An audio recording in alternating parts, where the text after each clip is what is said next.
ఉన్నాయని సవరించుకోవలసిన అవసరం వస్తే సవరించుకుంటూ, పొందుకోవలసిన అవసరం ఉంటే పొందుకుంటూ మనము రాకడికి సిద్ధపడవలసిన అనుభవం ఎంతైనా ఉంది. కాబట్టి జాగ్రత్తగా దేవుని మాటలు విందాం. ప్రకటన గ్రంథము 2వ అధ్యాయం 18వ వాక్యాన్ని మనం చూస్తున్నప్పుడు, తుయతైరలో ఉన్న సంఘపు దూతకు ఇలాగు వ్రాయము, అగ్ని జ్వాల వంటి కన్నులను అపరంజని పోలిన పాదములు గల దేవుని కుమారుడు చెప్పు సంగతులేవనగా. ఉత్తరం రాయడములో ఆయనకి మించిన వాళ్ళు లేరన్నట్లుగా. నాకు చాలా నచ్చుద్ది ఈ పద్ధతి. తనను తాను వ్యక్తపరుచుకుంటూ ఎంత స్పష్టంగా పరిశుద్ధాత్మ దేవుడు వ్రాశాడు. ఇలాగు వ్రాయము, అగ్ని జ్వాల వంటి కన్నులు. మన దేవుని కన్నులు ఎలాంటివంట? అగ్ని జ్వాలలు వంటి కన్నులు, అపరంజని పోలిన పాదములు గల దేవుని కుమారుడు చెప్పు సంగతులేమనగా, నీ క్రియలను తుయతైర సంఘములో ఉన్నటువంటి 5 శ్రేష్టమైనటువంటి అనుభవాలు. అంటే ఇప్పటి వరకు మనం 3 సంఘాలు ధ్యానం చేసాం. 3 సంఘాలలో కూడా చాలా మంచి కార్యాలు ఉన్నాయి. ఏ సంఘము కూడా కార్యములు లేవు అనేది లేదు. సంఘములన్నీ కూడా మంచి కార్యాలు చేయగలిగిన సంఘాలే. కానీ దేవుడు తప్పు ఒకటి మోపవలసి వస్తుంది అనే మాట మాత్రం సంఘాల గురించి మాట్లాడుతున్నాడు. ఈ సంఘాల గురించి మనం ధ్యానం చేస్తున్నప్పుడు ఈ మాట కూడా మనం పొందకుండా ఉండడానికి మనం ప్రయత్నం చేయాలి. ఆమె మన మీద ఏ తప్పు కూడా మోపకూడని వైరాగ్యమైన స్థితికి దేవుని సంఘం సిద్ధపడిపోవాలి. ఇప్పుడు ఈ తుయతైర సంఘములో 5 మంచి గుణ లక్షణాలు ఉన్నాయి. వాటిలో ఒకటి, ఈ సంఘము దేవుని క్రియలు చేయగలిగిన సంఘం. ఈ సంఘం ఏ సంఘం అంట? దేవుని కార్యాలు నడుము కట్టుకొని చేస్తాయి. ఆ సేవకుడు క్రింద నడిపించబడుతున్న విశ్వాసులు, ఆ సంఘం అంతా కూడా దేవుని కార్యములు నడుము కట్టుకొని శ్రద్ధగా చేయగలిగిన సంఘం అది. ఈ విషయంలో దేవుడు మంచిగానే పలికాడు. రెండవది ఏమిటి? ప్రేమ కలిగిన సంఘం. ఈ సంఘములో దేవుని ప్రేమ ఈ సంఘంలో ఉంది. అలాగే సహోదరుల మధ్య ప్రేమ కూడా ఈ సంఘంలో ఉంది. అసలు దేవుని ప్రేమ ఉంటేనే సహోదరునికి మధ్య ప్రేమ అనేది ఉంటుంది. అంటే ఈ సంఘము ప్రేమ కలిగిన సంఘం.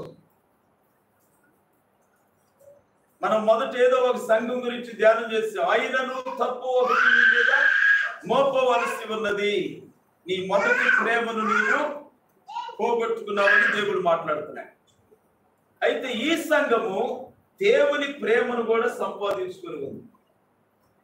అంటే ప్రేమను చూపగలిగిన సంఘంగా ఉంది, ప్రేమను ప్రకటించగలిగిన సంఘముగా ఉంది. ఆ సంఘంలో ఎవరైనా కొత్త వాళ్ళు అడుగు పెడితే మనకెందుకు లేని చూస్తా మౌనంగా ఉండదు. ఆ వచ్చిన కొత్త మనిషిని అందరూ ఎదవేసుకొని అక్కర్లు అవసరాలన్నీ తెలుసుకొని, ప్రార్థన చేస్తామమ్మా, ధైర్యంగా ఉండు, నిబ్బరంగా ఉండు, నీ వెనక మేమంతా ఉన్నాం అని పలుకగలిగిన సంఘం అంట. ఏ సంఘం? ఈ తుయతైర సంఘం. ఈ గుణాలు మన సంఘానికి ఉన్నాయా? మనం పరిశీలన చేసుకోవాలి కదా. ఈ సంఘాలకు వచ్చిన ఉపదేశం అంతా కూడా టెస్టింగ్. మనకి దీనిని కోరి మనం ఉన్నామా, ఈ గుణం మనకుందా, ఈ లక్షణం మనకుందా అని మనకు మనం పోల్చుకొని సరి చూసుకోవాలి. ఈ సంఘము దేవుని క్రియలు చేసే సంఘం. మనం కూడా దేవుని క్రియలు చేస్తున్నాం కొద్ది గొప్ప, దేవుని స్తోత్రం. రెండవది, ఈ సంఘం ప్రేమను చూపగలిగిన సంఘం. ఈ గుణం మనకుందా? మనము కూడా సాటి వ్యక్తికి ప్రేమ చూపగలుగుతున్నామా? సాటి సహోదరునికి ప్రేమ చూపగలుగుతున్నామా? సంఘము ప్రేమలో కూడా ఎదగాలి. రైట్. ఈ తుయితైన సంఘములో ప్రేమ కూడా సమృద్ధిగా ఉంది. మూడవది నీ విశ్వాసమును అని దేవుడు తన విశ్వాసమును గురించి మాట్లాడుతున్నాడు. ఈ సంఘానికి క్రియలు ఎలా ఉన్నాయో, ప్రేమ ఎలా ఉందో, దేవుని పట్ల విశ్వాసము కూడా ఈ సంఘానికి ఉంది. చూడండి, సంఘాలు ఎలాంటి విషయాల్లో బలం పొందుకుని ఉన్నాయో భూమి మీద. నేను అనుకుంటాను ఈ పార్టీ అనుభవాలైన మా సంఘానికి ఉన్నాయని ఒక్కోసారి నేను అనుకుంటా ఉంటాను. ఈ సంఘం విశ్వాసము కలిగిన సంఘం. కష్టం వచ్చినా, నష్టం వచ్చినా, ఇబ్బంది వచ్చినా మా దేవుడు ఉన్నాడు, మాకు సహాయం చేస్తాడు, మేము ఎప్పుడు ఈ స్థితిలోనే ఉన్నాం, మాకు దేవుని హస్తం అందిస్తాడు, మేము పట్టుకొని లేవనెత్తబడతాం అనే ఒక విశ్వాసం. ఆయన రాకుండా వస్తుంది, మేము ఎత్తబడతాం అనే విశ్వాసం.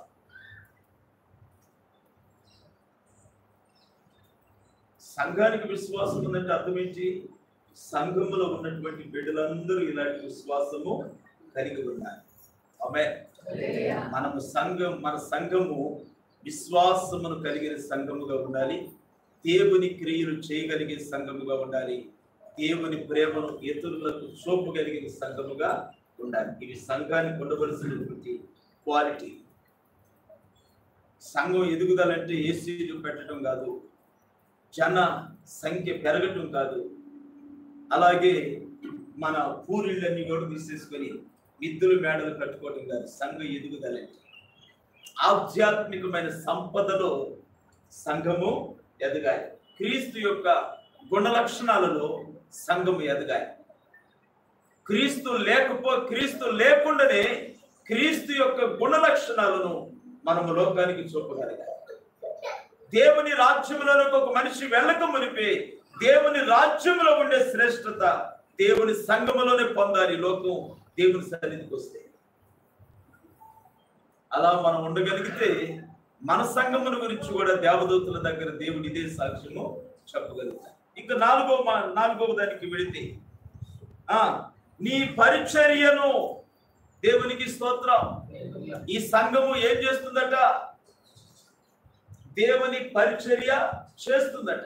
సేవకుడే కాదు, సంఘాలలో సేవకులే పరిచర్య చేస్తున్నారు. చాలా సంఘాలు విశ్వాసులు పరిచర్య చేయట్లా. మరి విశ్వాసులు ఏ పరిచర్య చేసుకుంటున్నారు? వారి పరిచర్యలు చేసుకుంటున్నారు. అవునా? ఈ మాట అబద్ధమా లేదంటే వాస్తవమా? ఏదో ఒకటి తెలియపరచండి. సంఘము వారి పనులు చేసుకునే స్థాయిలో ఉందా? దేవుని పరిచర్య కూడా చేయగలిగే స్థాయిలో ఉందా? సేవకుడంటే పరిచర్య చేయడానికే ఏర్పాటు చేయబడిన వాడు. నన్ను తీసేయండి. మీ సంగతి ఏమిటి? మీరు దేవుని పరిచర్య చేసేవారిగా ఉన్నారా, లేదంటే ఎల్లప్పుడూ దేవుని చేతనే పరిచర్య చేసుకునే స్థాయిలోనే ఉన్నారా? అర్థమైంది ఈ మాట? స్పర్శలోనే ఉన్నారా? ఉదయకాలం మైకంలోనే ఏమైనా ఉన్నారా?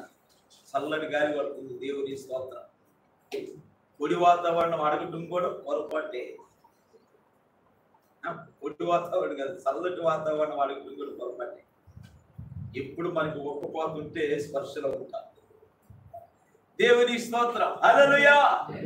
మొదటి ఆరాధనలో మనం ఎవరికి లేని భాగ్యం ధన్యతే. ఉదయకాలం ఎంతో చురుగ్గా ఉండాలి. మనం దేవుని సన్నిధిలో హుషారుగా ఉండాలి. ఈ దినమంతా మనకు అది ఆశీర్వాదకరంగా ఉంది. ప్రారంభంలోనే మనం ఉషూరుమంట ఉంది, రోజంతా అలాగే ఉండేది ఉషూరు. దేవుడి సన్నిధిలో ఎప్పుడు ఉత్సాహంగా ఉందాం. మనం కొట్టేవాళ్ళు ఎవరు లేరుగా, అంతా మనమే. రాజులు మనమే, రాణులు మనమే, మంత్రులు మనమే, అందరూ మనమే.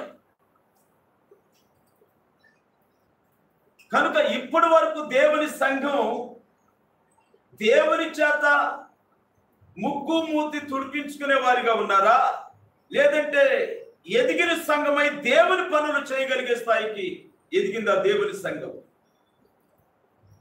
మన సంఘం గురించి మనం చెప్పుకుందాం. మన సంఘం ఏ స్థాయి వరకు వచ్చింది? మీరు దేవుని పరిచర్య చేయగలుగుతున్నారా? ఇంకా దేవుని చేతనే పరిచర్య చేయించుకోగలుగుతున్నారా?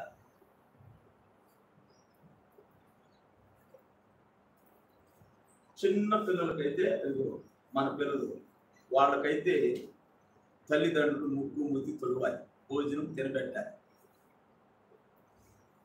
వాడు నిద్రపోవటానికి కూడా మనమే నిద్ర అయ్యాలి. అవునా? అన్ని మనమే చేయాలి. వాడి అవసరాలన్నీ మనమే తీర్చాలి. అది ఎదిగిన వాళ్ళైతే మీసాలు గడ్డలు వస్తే వాడి ఆకలి వాడికి తెలుస్తుంది. వాడికి భోజనం పెట్టి వాడి తినేస్తాడు. వాడి స్నానం చేస్తాడు. వాడి బట్టలు కట్టేసుకుంటాడు. వాడి అక్కర్లు వాడే గుర్తిస్తాడు. మనల్ని అడుగుతాడు, అయ్యా నా అక్కర్లు ఇట్లా ఉన్నాయి తండ్రి, నా అక్కర్లు ఇది, నా అవసరం ఇదే. పైగా తల్లికి తండ్రికి పని చేసి పెడతాడు. వాళ్ళ అవసరాలు తీరుస్తూ ఉంటాడు. ఇది దేవుని సంఘము కూడా దేవునికి పరిచర్య చేసే స్థాయికి ఎదుగుతుందా, లేదంటే ఇంకా దేవుని చేతనే పరిచర్య చేయించుకుంటుందా? అయ్యో మాకు అది కావాలి చేసి పెట్టు, ఈ పని కావాలి చేసి పెట్టు. అర్థమైందా? అవసరాలు అడగడం తప్పేం కాదు. మేము ఇలా ఉండాలి అయినా మమ్మల్ని ఇలా నడిపించండి అడగడం తప్పేం కాదు. మనం అడగాలి. దేవునికి కూడా మనము పరిచర్య చేయాలి, పని చేయాలి, దేవుని పని చేయాలి. మీరంతా దేవుని పని చేసే వారిగా ఉన్నారా, లేదంటే ఇంకా పరిచర్యకు వయసు 20 సంవత్సరాలు 21 సంవత్సరం జరుగుతూ ఉంది కదా. ఇప్పుడు 21 సంవత్సరం మనకి వయసు వచ్చినా అదే ఆడపిల్లకైతే వివాహం అయిపోయి ఇంచుమించుగా ఒక బిడ్డ కూడా కన్నుండును. అవునా? ప్రభుత్వ లెక్క ప్రకారం 18 సంవత్సరాలకి ఆడపిల్లకి వివాహం, 19, 20, 21 లోపు ఒక ఆడపిల్ల ఒక మగబిడ్డ ఒడిలో ఉండాలి లెక్క ప్రకారం. అంటే మన సంఘం ఒకవేళ కన్యకైతే, మన సంఘాన్ని కన్యకగా పోల్చుకోదగి ఉంటే ఈ పాటికే ప్రభు అయిన క్రీస్తుతో వివాహమైపోయి ఆయనతో అనుబంధమై ఆయనతో ఏకమై ఆయనతో పెనవేయబడి గర్భము దాల్చి ఒక బిడ్డకి జన్మనివ్వవలసిన వయసులో మన సంఘం ఉంది. క్రీస్తు కొరకు ఒక మంచి ఫలాన్ని ఫలించగలిగిన వృక్షమై ఉంది ఈ సంఘం. అయితే ఈ వయసులో కూడా, వయసు ఎదుగుచ్చినా కూడా మమ్మీ నా ముక్కుతుడు, మమ్మీ నా ముక్కొచ్చింది ముక్కుతుడు అంటే అనగలిగే స్థాయిలో మనం ఉంటే సంఘము ఎదగలేదనేది వాస్తవం. అర్థమైందా? సంఘం ఎదగలేదు అనేది వాస్తవం. ఇప్పుడు ఈ తుయతైరా సంఘమును బట్టి మన సంఘాన్ని మనం పరిశీలన చేసుకోవాలి. ఎందుకంటే ఆ సంఘాలు ఆ దినాలలో ఆ సంఘాన్ని పోల్చి ప్రపంచంలో అనేక సంఘాలు ఎలా ఉంటాయి అని దేవుడు ఒక గుర్తింపుగా ఆ సంఘాన్ని మన ముందు పెట్టాడు. ఇప్పుడు ఆ సంఘాన్ని మనం ధ్యానం చేస్తూ ఆ సంఘ గుణ లక్షణాలు మనం చదువుతూ ఆ లక్షణాలు మనకు ఉన్నాయా లేవని మనం సరి చేసుకోవాలి. దేవునికి నచ్చిన దేవునికి ఇష్టమైన క్రియలు ఇప్పుడు మనం చెప్పుకుంటున్నాం. ఒకటి, అది క్రియలు కలిగిన సంఘం అంటే సత్క్రియలు. ఆ తర్వాత రెండవది ప్రేమను కలిగిన సంఘం. మూడవది విశ్వాసము కలిగిన సంఘం. నాలుగవది పరిచర్య చేయగలిగిన సంఘం. సంఘం యొక్క ఎదుగుదల ఇక్కడ కనబడుతుంది మనకి. విశ్వాసములోను పరిచర్యలో సంఘం ఎంతవరకు ఎదిగింది అనేది మనకి అర్థమైపోతుంది. మనము దేవుని పని ఏదైనా చేయగలిగే వారంగా ఉంటే మనం ఎదిగామని అర్థం. సంఘం ఎదిగిందని అర్థం. దేవుని పని చేసే తీరుబాటు లేకుండా 24 గంటలు మన పనుల్లోనే మనం నిమగ్నం అయిపోయి ఉంటే ఈ సంఘము దేవునిలో ఇంకా ఎదగలేదనేది వాస్తవం. ఇప్పుడు మన సంఘం ఎదగని సంఘంగా ఉంచుకుందామా, ఎదిగిన సంఘంగా ఉంచుకుందామా అనేది మీ ఇష్టం మీద ఆధారపడు. ఇప్పటి వరకు ఎదగని సంఘముగా ఉన్న ఈ వాక్యం విన్న తర్వాత ఎదిగిన సంఘముగా మనము పనిచేయాలి. ఆమె ఎదిగిన సంఘముగా పనిచేయాలి. అలా పని చేయడానికి ముందుగా దేవుని ఈ వాక్యం ద్వారా మనల్ని హెచ్చరిస్తా ఉన్నాడు. కనుక క్రీస్తు కొరకై మనము పరిచర్య చేయగలిగిన స్థాయికి దేవుని సంఘం ఎదగాలి. ఒక సేవకుడే కాదు, సేవకులతో కలిసి మీరు కూడా కొన్ని ప్రాంతాలకు రాగలగాలి, కొన్ని కార్యాలు చేయగలగాలి.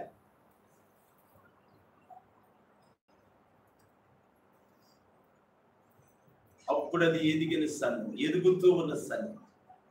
ఇంకా తర్వాత వెళితే నీ సహనమును చూడండి, దాని యొక్క క్వాలిటీ. ఈ సంఘము ఎలాంటిది? సహనము కలిగిన సంఘము.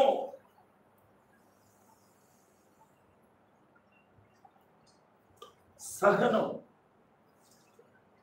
సేవకుని ద్వారా కాస్త కష్టం కలిగిన సంఘం ఏం చేస్తుంది? ఓర్చుకుంటుంది. ఇతరుల ద్వారా ఏదైనా కష్టం కలిగిన సంఘము ఓర్చుకుంటుంది.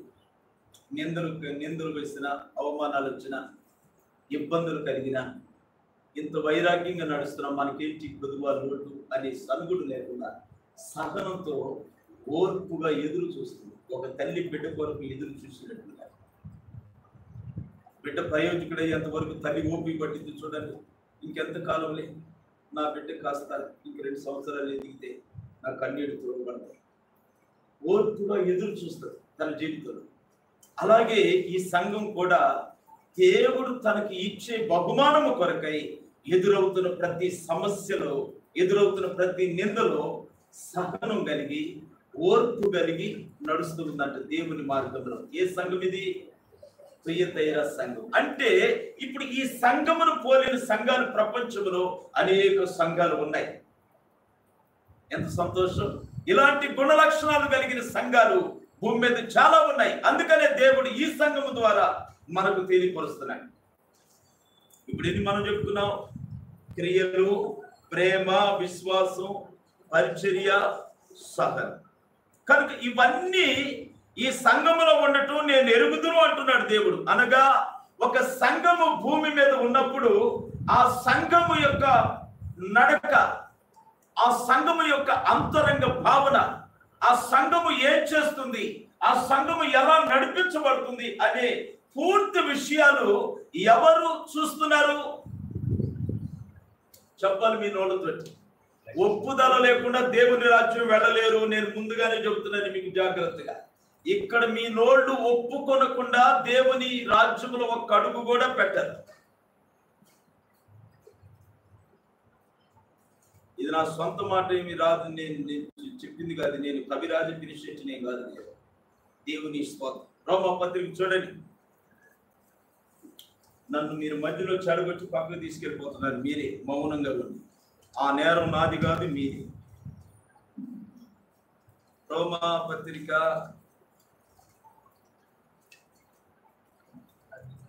10:10. నీతి కలుగునట్టు మనుషుడు హృదయంలో విశ్వసించును, రక్షణ కలుగునట్టు నోటితో ఒప్పుకొనును. రక్షణ కలుగునట్లు రేపు నీవు మట్టి శరీరమును విడిచి మహిమ శరీరము ధరించి ఆ కడవరి రక్షణ నువ్వు కలిగి ఉండటానికి భూమి మీద ఆల్రెడీ నీ నోరు ఏం చేసి ఉండాలట? ఇదైనా ఒప్పుకొని మీరు ఏం చేసి ఉండాలి?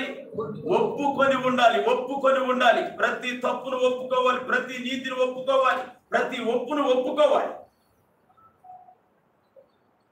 ఆ ఒప్పుదలలోనికి రావాలి. ఇది సండే స్కూల్ వాక్యం. ఒప్పుదల అనేది విశ్వాసికి మొదటి స్టెప్. అది మనకున్న దరిద్రం ఏంటంటే మొదటి స్టెప్పులు మనకు లేవు. డిగ్రీ చదువులు ఉన్నాయి కానీ 1వ తరగతి 2వ తరగతి చదువులు లేవు మనకి.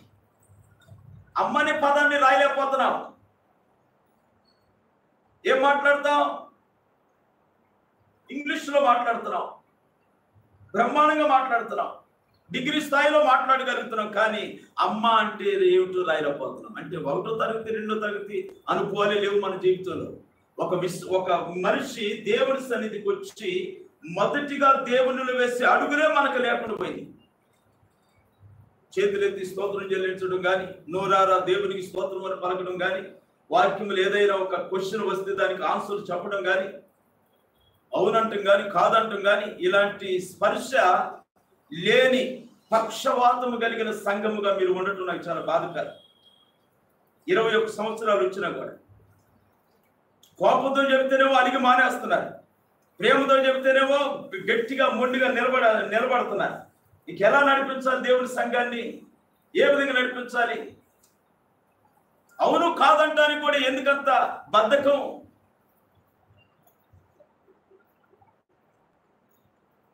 దేవుని స్తోత్రం. ఎవరు దేవుని రాజ్యం చేయాలని మనం నోటితో ఒప్పుకొని తీరాలి.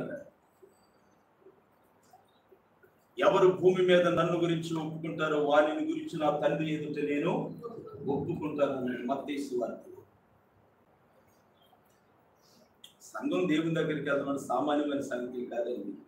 అన్నిటికీ లెక్కలు ఉన్నాయి. కొన్ని మూలాలన్నీ మనం సేవ్ చేసుకుంటూ వాటిని మన జీవితంలో అనుభవించుకుంటూ మనం ముందుకు వెళ్ళాలి. ఆమేన్. ఈ సంఘానికి 5 శ్రేష్టమైన లక్షణాలు ఉన్నాయి. ఈ 5లో ప్రస్తుతం మనం ఉన్నామా? మనం సరి చేసుకోవాలి. ఈ 5లో ఏదైనా కోల్పోయామా? మనం క్రియలు ఉండి ప్రేమ కోల్పోయామా? ప్రేమ ఉండి క్రియలు కోల్పోయామా? లేదంటే విశ్వాసం కోల్పోయామా? లేదంటే పరిచర్య చేయటం కోల్పోయామా? సరే, అన్నీ ఉన్నాయి. ఓర్పు పట్టడంలో కోల్పోయామా? అన్నిటినీ ఇప్పుడు ఈ 5 గుణ లక్షణాలు ఒక సంఘములో ఉండటం ఎవరు పరిశీలన చేసి చెబుతున్నారు? ఆ సేవకుడు చెబుతున్నాడా నా సంఘం ఇలాంటిదని చెబుతున్నాడా? ఎవరు చెబుతున్నాడు? మొదటి మాటలు చదవాలి మనం. అగ్ని జ్వాల వంటి కన్నులను అపరంజిని పోలిన పాదములు గల దేవుని కుమారుడు చెబుతున్నాడు ఈ విషయాలు. దేవునికి స్తోత్రం. అగ్ని నేత్రములతో మనల్ని చూస్తున్నాడట. దేవుని సంఘాన్ని అగ్ని నేత్రములతో చూచే ఒక ఆధిపత్యం వహించిన వ్యక్తి ఈ చోట ఉన్నాడు. రమేష్ బాబును చూసి ఒకవేళ అశ్రద్ధగా ఏందిలే అన్నట్లుగా ఒకవేళ మీరు ఉన్నట్లయితే అగ్ని జ్వాలలో నుండి మీరు తప్పించుకొనలేరు.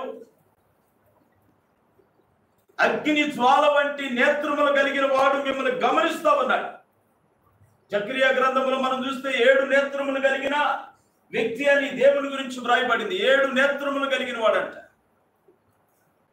అంటే 7 నేత్రాలే అని కాదు, 7 సంపూర్ణతకి సూచన.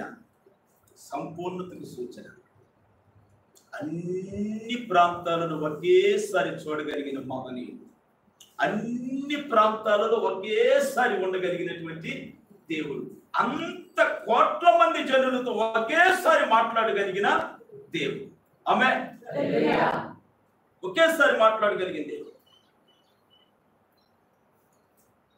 అలాంటి వ్యక్తి సంఘం మీద ఫోకస్ పెట్టడం ఎంత గొప్ప సంగతి చూడండి.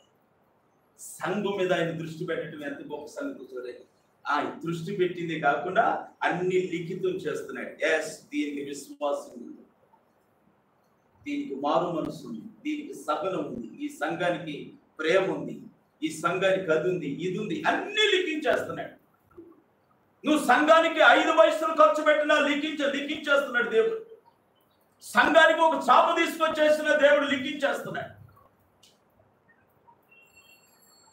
పాస్టర్ గారు మైకులో చెప్పలేదే మేము ఇచ్చిన కానుకల గురించి, పాస్టర్ గారు సాక్షిలో చెప్పలేదే మేము ఇచ్చిన కానుకలు సహాయముల గురించి, మాకు వందనాలు చెప్పలేదే, అవుట్ ఆఫ్ థ్యాంక్స్ మాకు చెప్పలేదే, మర్చిపోయే పాస్టర్ గారు. పాస్టర్ గారు చెప్తే సంతృప్తి పడే మనసు మన జీవితంలో ఉండకూడదు. మనం ఎవరు చెబితే సంతృప్తి పడాలి? దేవుడు చెబితే మన సంతృప్తి. ఎందుకంటే ఆయన చెబితే మనకు లాభం. దేవుని స్తోత్రం. హల్లెలూయా. ఆయన చెప్పాలంటే భూమి మీద నీ సహాయం రహస్యమై ఉండాలి. దేవుని వాక్యం అంటుంది, కుడి చేతితో నువ్వు చేసేది ఎడమ చేతికి తెలియకూడదు. నువ్వు ఇచ్చే ఫ్యాన్ కానీ, నువ్వు ఇచ్చే సాపు కానీ, నువ్వు ఇచ్చే టేబుల్ మీద కానీ ఫలానా వెంకాయమ్మ గారి జ్ఞాపకార్థమైన అక్షరాలు వేయకూడదు.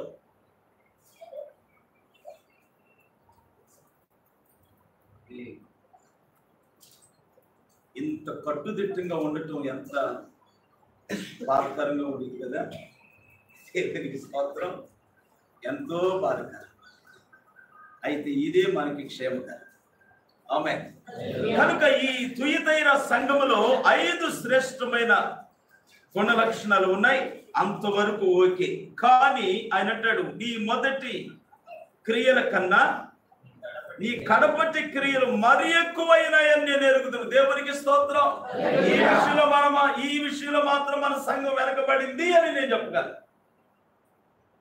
నీ మొదటి క్రియల కంటే కూడా కడపటి క్రియలు ఏమైనాయంట?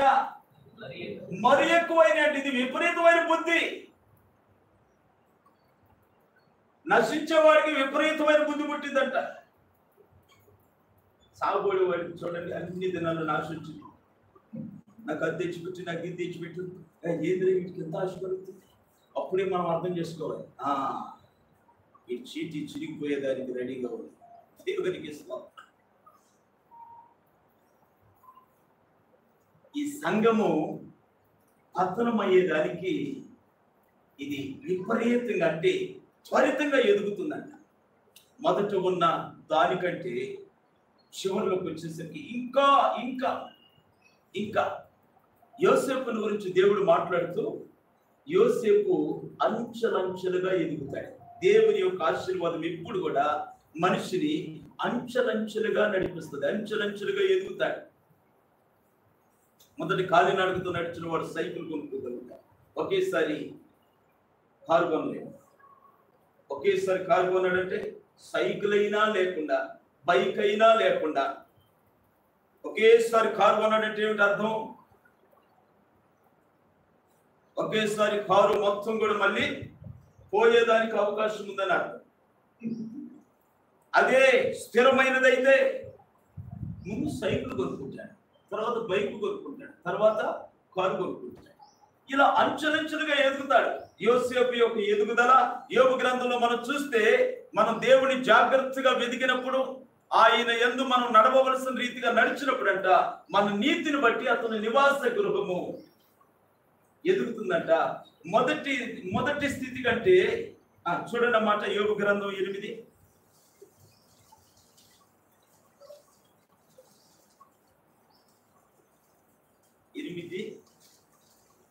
నుంచి చూద్దామా. నేను జాగ్రత్తగా దేవుని వెదకిన ఎడల, సర్వశక్తుడకు దేవుని బతిమాలుకొని ఎడల, నీవు పవిత్రుడవై యథార్థవంతుడవైన ఎడల, నిశ్చయముగా ఆయన నీ యందు శ్రద్ధ నిలిపి నీ నీతికి తగినట్టుగా నీ నివాస స్థలమును వర్ధిల్లజేయును. అప్పుడు నీ స్థితి మొదట కొద్దిగా ఉండినను తుదకు నీవు మహాభివృద్ధి పొందుదువు. మొదట నీవు కొద్దిగా ఉండినను తుదకు చివరకు మహాభివృద్ధి. ఎప్పుడు? చివరకు. అంతేగాని సడన్ గా మనం ఒకేసారి కౌన్సిలర్గా కూడా గెలవకుండా ఒకేసారి ముఖ్యమంత్రి స్థానంలో కూర్చుంటే ఇది నడమంత్రపు విపరీతమైన పరిస్థితి కదా. దేవుని స్తోత్రం, హల్లెలూయా. ఈ తుయితైరా సంఘం 5 శ్రేష్టమైన లక్షణాలు ఎదిగిన సంఘం అయ్యింది. చివరికి భయం కలిగించే మాట ఒకటి ఏంటంటే, అది మొదట ఉన్న దానికంటే కూడా కడపటి క్రియలు మరి ఎక్కువైనవని ఎరుగుదనని ప్రభే సాక్ష్యం ఇస్తూ ఆ తర్వాత అంటాడు, అయినను నీ మీద తప్పు ఒకటి నేను మోపవలసి ఉన్నది. అక్కడ దిగజారిపోతుంది మన పరిస్థితి. మా పిల్లడు బాగా చదువుతాడండి, వండర్ఫుల్ గా వస్తాయి మార్కులు, భలే జ్ఞాపక శక్తి అండి మా బిడ్డకి, అన్ని మంచి చెప్పుకుంటూ వచ్చి కానీ ఆ కానీ తర్వాత ఏముండిద్ది? ఏదో ఒక మైనస్ పాయింట్. నేనేమంటానంటే 99 మంచి గుణ లక్షణాలు మనం కలిగి ఉండి ఒక్క దానిలో మనం చెడు అని అనిపించుకుంటే దీని మూలంగా కూడా మనం దేవుడి రాజ్యం చేయాలి. ఎందుకంటే దేవుడు ఇచ్చిన ఈవుల్లో ఏ ఒక్కటి లేకపోయినా మనం రానివ్వట్లేదు. ఆయన ఇచ్చినట్టుగా మనం కాపాడుకోవాలని దేవుడు మాట్లాడుతున్నాడు. ఒక్క తలాంతు ఇచ్చిన వాడిని మర్చిపోలేదు, 5 తలాంతులు ఇచ్చిన వాడిని మర్చిపోలేదు. 10 వెండి నాణాలు ఇస్తే 1 పోగొట్టుకుంటే పోనీలే 9 దాచిపెట్టుకుందని దేవుడు ఏమైనా అడ్జస్ట్ అయ్యాడా? లేదు. ఆ ఒక్కటి కూడా సంపాదించుకునే దానికి పెద్ద బారు ఉపదేశం చేశాడు. దేవునికి స్తోత్రం, హల్లెలూయా. కనుక దేవుడు మాత్రం ఏ విషయంలో వెనక తగ్గటం లేదు. నీకు ఇవ్వబడినట్లుగానే అక్షరాలుగా నువ్వు దేవునికి అప్పగించేయాల్సింది. అంతకు మించి సంపాదించుకుంటే సంతోషపడతాడు ఆయన. కనుక దేవుని సన్నిధిలో ఈ తుయితైన సంఘం ఎంత గొప్ప క్రియలు కలిగి ఉన్నప్పటికీ అయినను అనే పదం దగ్గర మనం బాధపడాలి. చాలా సంఘాలు చాలా మంచి కార్యాలు చేస్తున్నాయి, సేవకుడు, సంఘాలు, సువార్త పత్రికలు, వీధి సువార్తలు, సభలు, మీటింగ్స్, అవి ఇవి, ఇంకా దాన ధర్మాలు, రకరకాల కార్యక్రమాలు చేస్తున్నారు. మంచిదే. కానీ అయినను ఒక తప్పు ఒకటి మోపవలసి వస్తుంది. ఏమిటా తప్పు? ఇది చిన్న చితక తప్పేం కాదు. అయినను తప్పు ఒకటి నేను మోపవలసి ఉన్నది. ఏమనగా, తాను ప్రవక్తనని చెప్పుకొనుచున్న యెజబెలను స్త్రీని నీవు ఉండనిచ్చుచున్నావు. ఏమని చెప్పుకుంటుందంటే యెజబెలు స్త్రీ. అసలు ప్రకటన గ్రంథానికి ఏం పని యెజబెలు? యెజబెలు ఏనాటి మనిషి? కొన్ని వందల సంవత్సరాలకు పూర్వం చనిపోయిన మనిషి యెజబెలు. ఇశ్రాయేలు ప్రజలు పాలిస్తున్నటువంటి ఆహాబు రాజు చేసుకున్నటువంటి ఒక స్త్రీ యెజబెలు. ఆమె చిట్ట చివరి కడవరి కాలంలో సంఘాలలో ఉండటం ఏంటి? క్రీస్తుకు పూర్వం ఉన్నటువంటి యెజబెలు క్రీస్తు తరువాత దేవుని సంఘము రాకడికి సిద్ధపడుతుంటే ఆ సంఘాలలో ఉండటం ఏంటండి యెజబెలు? యెజబెలును ఉండనిస్తున్నావంటే యెజబెలు గుణాలు నీ సంఘములో ఉన్నాయి అని అర్థం. యెజబెలు గుణాలు నీ సంఘములో ఉన్నాయి. యెజబెలు ఆత్మ నీ సంఘములో పనిచేస్తూ ఉంది. యెజబెలు గుణం ఏమని చెబుతుందంట? యెజబెలు ఆత్మ ఏం చెబుతుంది వీళ్ళకి? ఈ తుయితైన సంఘానికి, ఆ సేవకునికి, ఆ విశ్వాసులకి ఈ యెజబెలు స్త్రీ ఏం చెబుతుంది? నేను ప్రవక్తని, నేను ప్రవక్తనని చెప్పగానే చాలా మందికి ఒక బోర్డంత ఆశ పుట్టుకొచ్చింది. నా పెళ్లి ఎప్పుడైపోద్ది, నాకు ఎంతమంది పిల్లలు పుడతారు, నా ఉద్యోగం వస్తుందా, నేను భవిష్యత్తులో ఒక మంచి స్థాయిలో ఉంటానా లేదా? ఎందుకంటే ప్రవక్త కదా, వాళ్ళ దగ్గరికి వెళ్ళి చెప్పించుకోవాలి. ఆ సోది చెప్పించుకునే వాళ్ళకి వీళ్ళకి ఎటువంటి వ్యత్యాసం లేదు. ప్రవక్తలైన వాళ్ళు దేవుడు చెప్పమంటే ఆ మాట తీసుకొని ఎవరికి చెప్పమంటే వాళ్ళని వెతుక్కుంటూ వెళ్ళారు ప్రవక్తలు. అయితే ఈనాడు ప్రవక్తలను వెతుక్కుంటూ మనుషులే వెళుతున్నారు.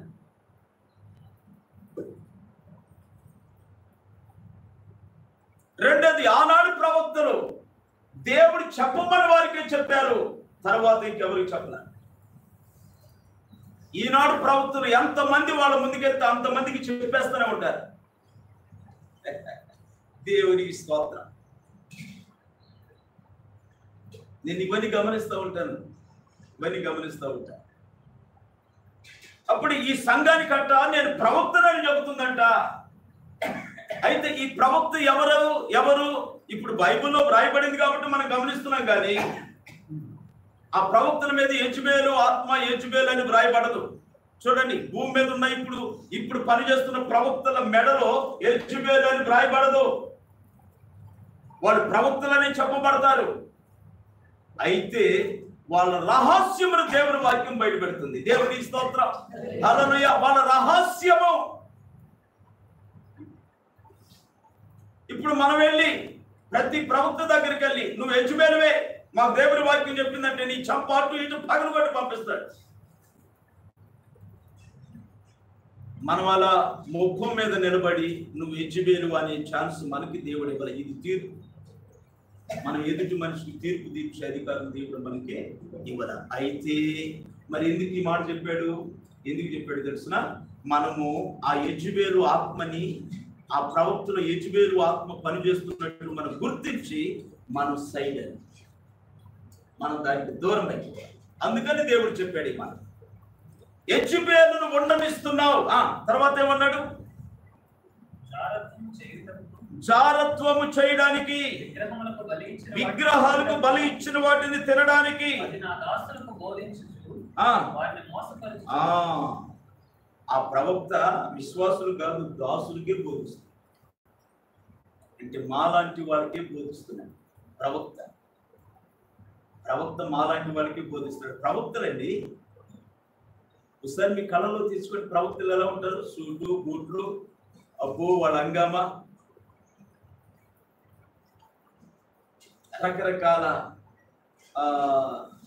చమత్కార్యములు ఉండేది. నేను చెబితే కొంతమంది వింటున్నారు కాబట్టి వాళ్ళ హృదయాలు అంటారు చూడు, హర్ట్ అయిపోయింది, నా హార్ట్ హర్ట్ అయిపోయింది. అది 15 రూపాయలు అట్టయిందా 20 రూపాయలు అట్టయిందా మనకు గుర్తులేదు. దేవుని స్తోత్రం. హల్లెలూయా. అది ఏ అట్టయినా ఎదుటి వారిని అట్టు చేయకుండా ఉండాలి కదా మనం. అసలు ఈ వెతకుండా ఉంటే స్వతంత్రంగా స్వేచ్ఛగా మాట్లాడేవాడిని మీ ముందు. ఇది పెట్టి నా నోరు చాలా వరకు కట్టేస్తున్నట్లు.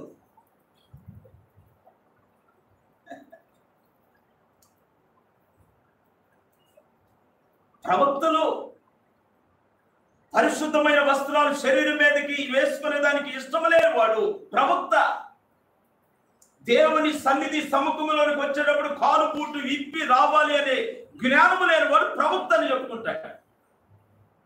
ఒక మందిరం ఓపెనింగ్కి వెళ్తే ఆ ఓపెనింగ్ చేయడానికి వచ్చినటువంటి దైవజనుడు సరాసరి బూటు కాళ్ళతోనే రిబ్బన్ కట్ చేసి దేవుని మందిరంలోకి బలిపెట్టిన దగ్గర కూర్చున్నాడు. ఈయన ఆ సేవకుని పిలిపించిన ఆ మందిరాన్ని కట్టించిన పాస్టర్ గారిని అడిగా, ఏంది ఇది అని అడిగితే, ఆయన పెద్ద ఆయన కదా మనం ఏం చెప్పలేమయ్యారు. ఆయన పెద్ద ఆయన అంటే ఏం చెప్పలేడు. అది కాదు అక్కడ జరిగింది ఇష్టం. ఆయన పెద్ద ఆయనని ఈ చెప్పలేకపోవటం కాదు, ఈయనకి డొనేషన్ ఆయన డొనేషన్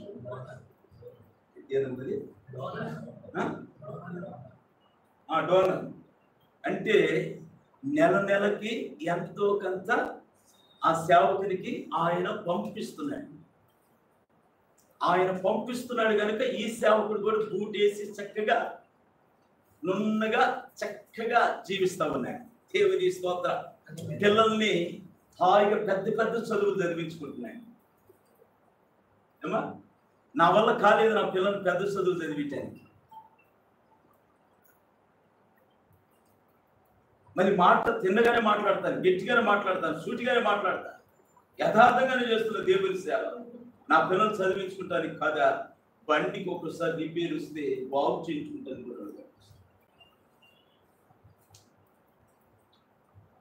మరి మట్టి తిన్న పాములాగా నెమ్మదిగా మాట్లాడే వాళ్ళ సంఘాలు, వాళ్ళ రాబడి,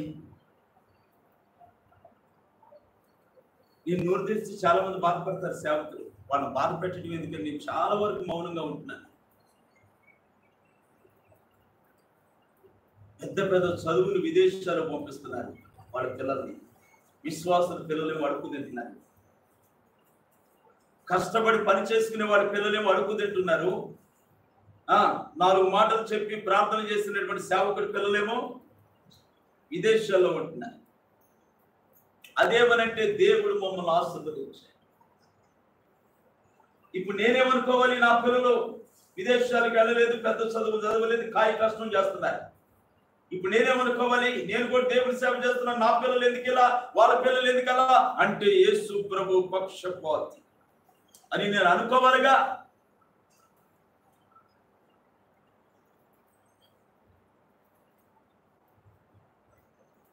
ప్రవక్తలు అనేసరికి కడుపు మండింది నాకు. ప్రవక్తలు ఎవడో ప్రవక్త, ఎవరో ప్రవక్త? మోషే ప్రవక్త. మోషేని దేవుడు అన్నాడు, చెప్పులక్కడీడు, ఇది పరిశుద్ధ భూమి అన్నాడు. ఇది పరిశుద్ధ భూమి, చెప్పులక్కడీడు. యెహోషువ గొప్ప యుద్ధ వీరుడు. యెహోషువ చేసిన యుద్ధాలు బైబిల్ గ్రంథంలో ఇక ఏ దైవ ఏ వ్యక్తి కూడా చేసి ఉండలేదు. అలాంటి యుద్ధ వీరుడు ఒక చోటకు రాబోతుంటే దేవుని దూత అక్కడికి దిగొచ్చు, ఆగా చెప్పులు అక్కడికి పో, నా చేతిలో బలంగా వాడబడుతున్న దైవజనుడానికి కూడా దేవుడు సర్దుకుపోకుండా మొదట చెప్పులు అక్కడ ఇప్పి, నీవు కూడా ఎత్తుల వని భయభక్తులు కలిగి మర్యాదగా నా దగ్గరికి రా. ఇప్పుడు ప్రవక్తలకు ఏది మర్యాదలు? దేవునికి స్తోత్రం. దేవుని అనుసరించే దానిలో మొదటి బలహీనుడు నీవై ఉండి, నేను సేవకుల కంటే బలవంతుడిని, నేను ప్రవక్తని, నేను మిమ్మల్ని శాసిస్తానంటే ఎలా? అది ఖచ్చితంగా యెజబెలు ఆత్మని తుయతైర సంఘము ద్వారా అగ్ని జ్వాలల వంటి నేత్రములు కలిగిన వాడు తెలియపరుస్తున్న వాస్తవం. అగ్ని జ్వాలలు కలిగిన దేవుడు, నేత్రములు కలిగిన దేవుడు సంఘాలలో దాగి ఉన్నటువంటి ప్రవక్తలను, యెజబెలు ఆత్మను కలిగిన ప్రవక్తలను వాక్యమై బయట పెడుతున్నాడు ఈ కడవరి కాలంలో.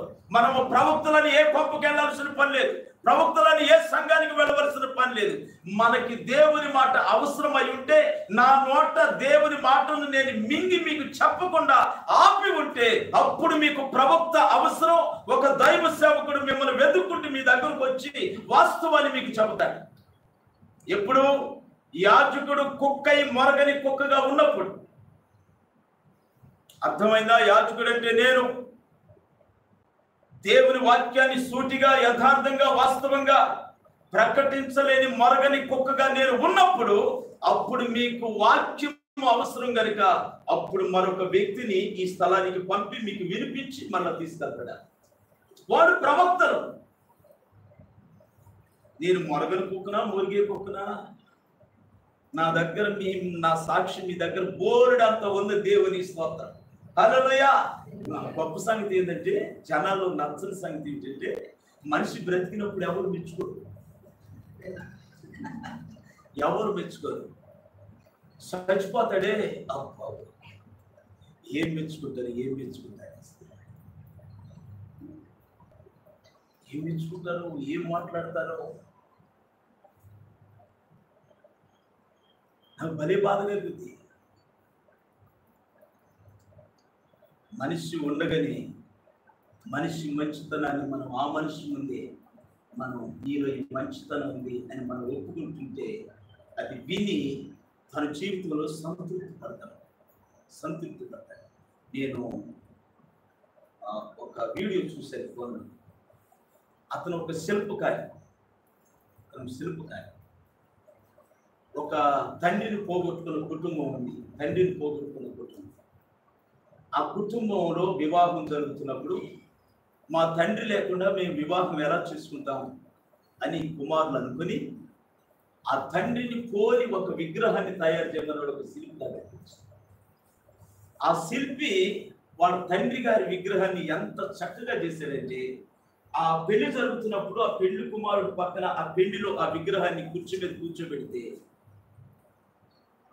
ఇది బొమ్మ అనడానికి వీల్లేదు. అసలు ఈ బొమ్మ అనడానికి వీల్లేదు. కళ్ళజోడు పెట్టుకొని పక్క దూకొని చక్కగా పల్లెటి పెట్టి చూస్తా ఉన్నది. బొమ్మ అనుకోట్లా, మేటలంతా చెబుతున్నాడు. ఆ సుమన్ టీవీ వాడు మేటలంతా చెబుతున్నాడు. నేను ఇంట్లోనే ఉన్నాను కానీ బొమ్మ చూపెడుతున్నాడు కదా, బొమ్మ అనుకోట్లా. నేను ఇంకా చూపిరేది విగ్రహాన్ని, ఈ శిల్పి చెక్కిన విగ్రహాన్ని ఇంకా చూపిరేది. నేను బొమ్మలు పిచ్చాడు కదా, శిల్పాలు బొమ్మలు ఆర్ట్లు అంటే నాకు బాగా పిచ్చి. ఇంకా బొమ్మను చూపిరేది ఏం చూస్తామంటే, ఆ కుమారుడు వచ్చి తండ్రి మిచ్చి స్వీట్స్ పెళ్లి కొడుకు. అప్పుడు అనుకుంటున్నారు ఇదే బొమ్మగా ఉంటాడు. తర్వాత శిల్పి దగ్గరికి వెళ్ళి వీళ్ళు అడుగుతుంటే ఆయన అంటాడు, నేను ఎంత డబ్బులు తీసుకుంటున్నాను అనేది నాకు సంతృప్తి కాదండి. నా చేతుల్లో చెక్కబడిన ఆ ఆకృతి నిజంగా మా డాడీ మాతోనే ఉన్నంతగా మేము ఆనందిస్తున్నాము అని వాళ్ళు ఆ శిల్పితో అన్నప్పుడు, అప్పుడు వస్తుందట ఆయన కారణం. నిజంగా వాళ్ళ తండ్రిని వాళ్ళ ముందే పెట్టాను అనే సంతృప్తి ఆయన కలుగుతుందంట శిల్పకాయ. ఆ బిడ్డలు వచ్చి వాస్తవంగా మా డాడీని సేమ్ అలాగే దించేశారండి అని ఆ శిల్పితో వాళ్ళు అన్నప్పుడు, అప్పుడు ఆయన కలిగే ఆనందము అంత ఇంత ఆనందం కాదంట.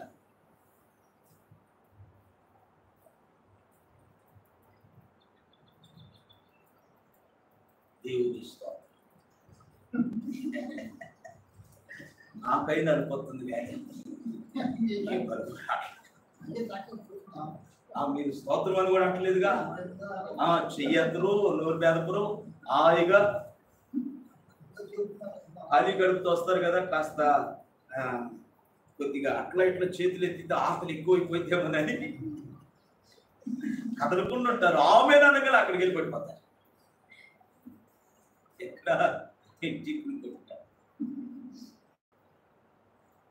దేవుని స్తోత్రం. హల్లెలూయా. యెజబెలు ఆత్మ ప్రవక్తలలో ఉంది అని బైబిల్ చెబుతుంది అనే దానికంటే అగ్ని నేత్రములు కలిగిన దేవుడు చెబుతున్నాడు. ఇప్పుడు మనం ప్రవక్తల దగ్గరికి వెళ్ళేటప్పుడు భయపడాలా? ఏ భయం రావాలి నీకు? ఇతను నిజంగా ప్రవక్తేనా? ఇది నిజంగా ప్రవక్తేనా? నేను మళ్ళీ చెప్తున్నా, ప్రవక్త అనే వ్యక్తి ఎప్పుడు అవసరం మనకి? మీకు మిమ్మల్ని నడిపించడానికి ఈ దేవుడు ఏర్పాటు చేసిన సేవకుడు లంచానికి కానుకలకి అమ్ముడు పోయేవాడై గద్దించకుండా తర్వాత సవరించకుండా వీడు నోరు మెదపలేని మొరగని కుక్కగా వీడు ఉన్నప్పుడు అప్పుడు అవసరం ప్రవక్తని. ఇశ్రాయేలును ఏర్పాటు చేసుకున్న యాజకులు లంచానికి అలవాటు పడిపోయి, ధనానికి అలవాటు పడిపోయి, వాళ్ళు యెహోవా మాటను ప్రకటించడంలో బలహీనపడి మొరగని కుక్కలుగా వాళ్ళు ఉన్నప్పుడు అప్పుడు యెషయా లాంటి ప్రవక్తల్ని, ఇర్మియా లాంటి ప్రవక్తల్ని, ఆమోసు లాంటి ప్రవక్తల్ని, మీకా లాంటి ప్రవక్తల్ని దేవుడు వారి మధ్యకి పంపించాడు. ప్రవక్త ఎప్పుడు అవసరం? సేవకుడు బలహీనుడైనప్పుడు. మరి మీ సేవకుడు బలహీనుడు కాదని నేను అనుకున్నా, మరి నేను అనుకుంటే కరెక్ట్ కాదుగా. దేవుని స్తోత్రం. నేను బతికొండగానే మీరు ఒప్పుకుంటే నేను సంతోషంగా చచ్చిపోదు. మీరేమి నన్ను చచ్చిపోయిన దాకా మీరు నన్ను ఒప్పుకునేటట్టుగా లేదు. రేపు శవాన్ని ఆడబెట్టుకొని మీరు ఎన్ని కన్నీళ్లు గారిస్తూ నాకేం తెలుస్తుంది? అవునా? మా బాస్ గారు మాకు జాబు తెచ్చాడా, చదువుకొని జాబు తెచ్చాడు అని అప్పుడు ఎడుతూ నాకేం తెలుసు?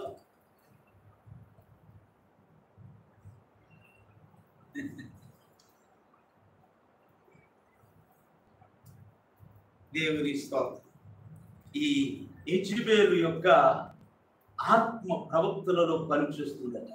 ఎన్నో సంవత్సరాలకి పూర్వం చనిపోయిన యెజెబెలు ఆత్మ కడవరి కాలంలో దేవుని సంఘాన్ని దేవుని దగ్గరికి వెళ్ళనివ్వకుండా అడ్డుపరచడానికి ఆ ఆత్మ దిగి వచ్చి ఎవరు పనిచేస్తుంది? ప్రవక్తలలో పనిచేస్తుందని వాక్యం చేటగా తెలియపరుస్తారు.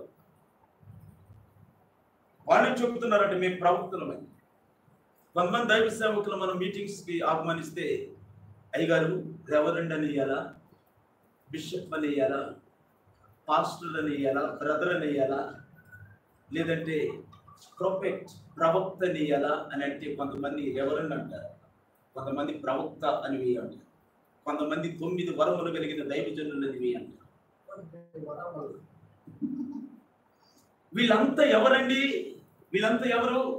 వారి ఘనతలను వారే చెప్పుకుంటున్న వారే చెప్పుకుంటే గుణము ఎవరికి ఉందని ఇప్పుడు బైబిల్ చెబుతుంది. వారి అనుభవాన్ని వారే చెప్పుకునే గుణం ఎవరికి ఉంటుందంట? యెజెబెలు ఆత్మతో నింపబడిన వారికి ఈ గుణ లక్షణము ఉంటుంది.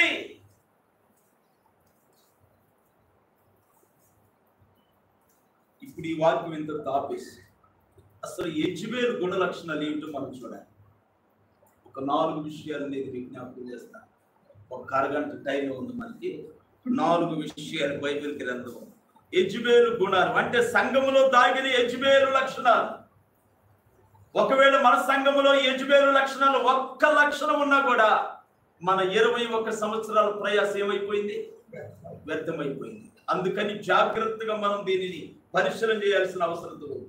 ఏమిటి యెజెబెలు లక్షణాలు? నెంబర్ 1 మొదటి రాజుల గ్రంథం 18వ అధ్యాయం 4వ వాక్యములో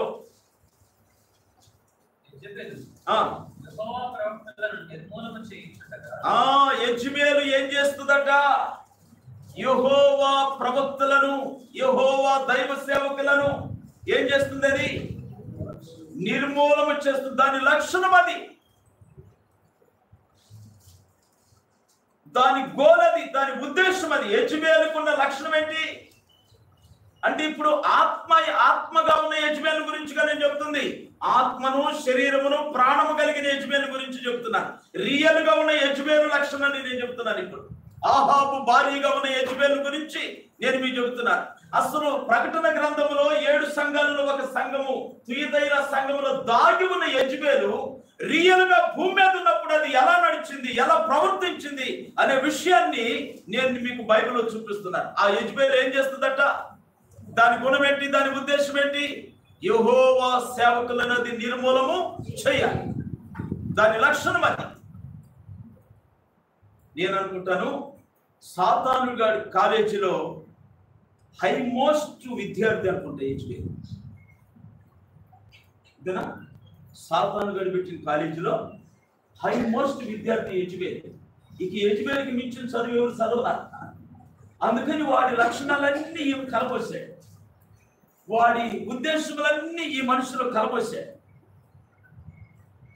పేరుకు ఆకృతికి ఆడ మనిషిగా ఉంది కానీ యెజబెలుగా గుణమంతా సాధనగా. దేవునికి స్తోత్రం. ఈ యెజబెలుకి దైవ సేవకులంటే ఎందుకంత కక్ష, ఎందుకంత కోపం? అసలు యెజబెల్ ఎవరు? ఇశ్రాయేలు ప్రజలు పాలించడానికి దేవుడు ఎన్నుకున్న ఒక రాజు ఆహాబు. ఆహాబు వివాహం చేసుకున్నటువంటి మనిషి యెజబెల్. ఒక దేవుని సేవకి, దేవుని సేవను, దేవుని ప్రజలను నడిపించడానికి దేవుని చేత ఎంపిక చేయబడిన మనిషి క్రిందికి వచ్చిన భార్య ఎలా ఉండాలండి? ఏ విధంగా ఉండాలి?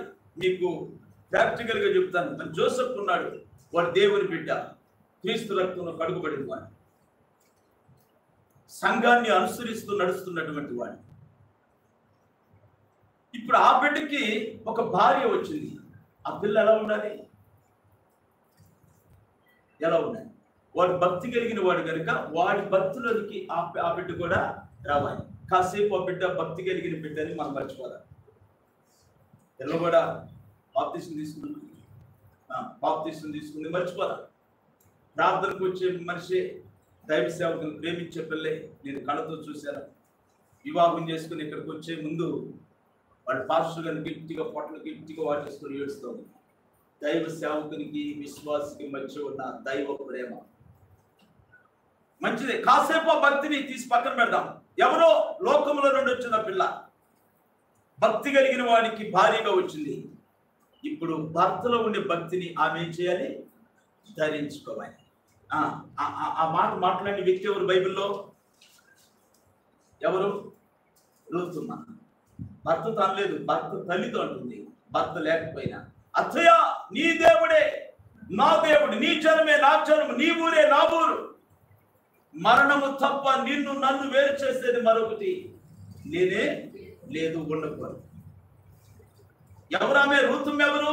మోయాబు స్త్రీ, పచ్చి విగ్రహారాధికురాలు, చెత్త కుండి అనబడిన అర్థములో నుండి వచ్చిన మనిషి.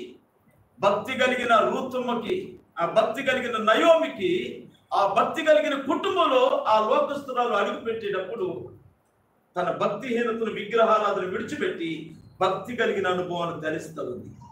ఒక స్త్రీ చేయవలసిన కార్యం ఇది. కానీ యెజబెల్ ఏం చేసింది?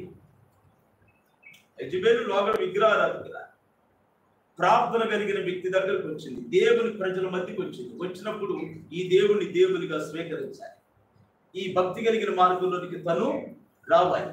కానీ ఆమె నేను చెప్తేనే కాలేజీలో మంచి హైమోస్ట్ విద్యార్థి, సాతానుడి చేతి క్రింద, నాకు ఇంకా పదాలు ఇంగ్లీష్ పదాలు రావట్లా, ఇంగ్లీష్ వచ్చింటే మంచి బలమైన మాటలు వదిలేవాడిని. దేవుని ఇస్తాం. హల్లెలూయా. చాలా టెక్నికల్ చేసిన మనిషి సాతానుడి దగ్గర. అందుకని ఈమెం చేసింది? భక్తి కలిగినటువంటి ప్రజల మధ్యకి వచ్చి ఆహాబును కూడా తన గుప్పిట్లో పెట్టేసుకొని, భర్తను కూడా తన గుప్పిట్లో పెట్టేసుకొని, ఆమెకు నచ్చిన దేవతలను తీసుకొచ్చి ఇశ్రాయేలీయుల మధ్య పరిశుద్ధ భూమిలో ఏర్పాటు చేస్తారు. ఈ సంబంధాలు కాదు, ఇంటికి ఓనర్ ఆమె. క్రైస్తవ కుటుంబాలకి ఇంటికి ఓనర్లు ఎవరు ఉండాలి? చెప్పండి, ఎవరు ఉండాలి? ప్రార్థనకి వెళ్ళే ఇళ్ళకి యజమాని ఎవరు?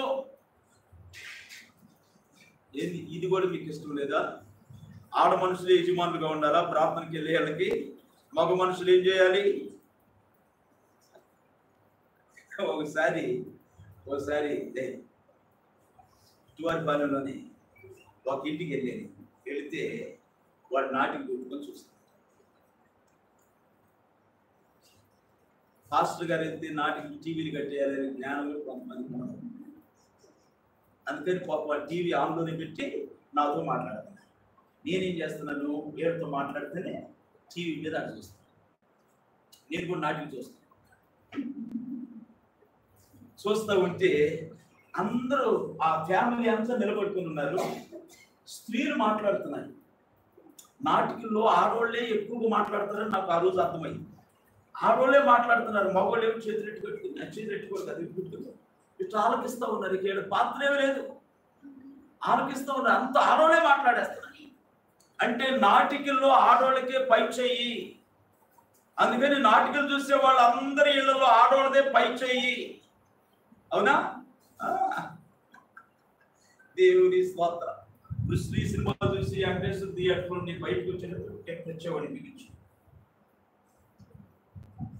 బయటకు వచ్చినాక ఎవడని కదిలించుకుంటాడు, చచ్చిపోయేవాడు ఏం నడిచేది. ఈ ఉద్రేకం అణుచుకోలేక స్కూల్లోకి వచ్చి ఆ చెట్టు మీద ఆ బాల మీద కుస్తీ పట్టేవాడు.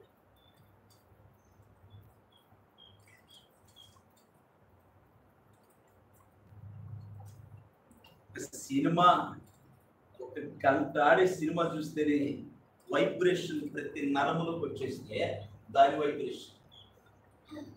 టీవీలో సంవత్సరాల తరబడి మొగల్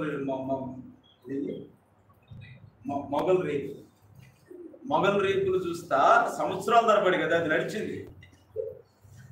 దాని వైబ్రేషన్ ఏడులో ఉండదా? మరి ఉంటేనేగా మొగల్ని లెక్క లేకుండా మాట్లాడేది.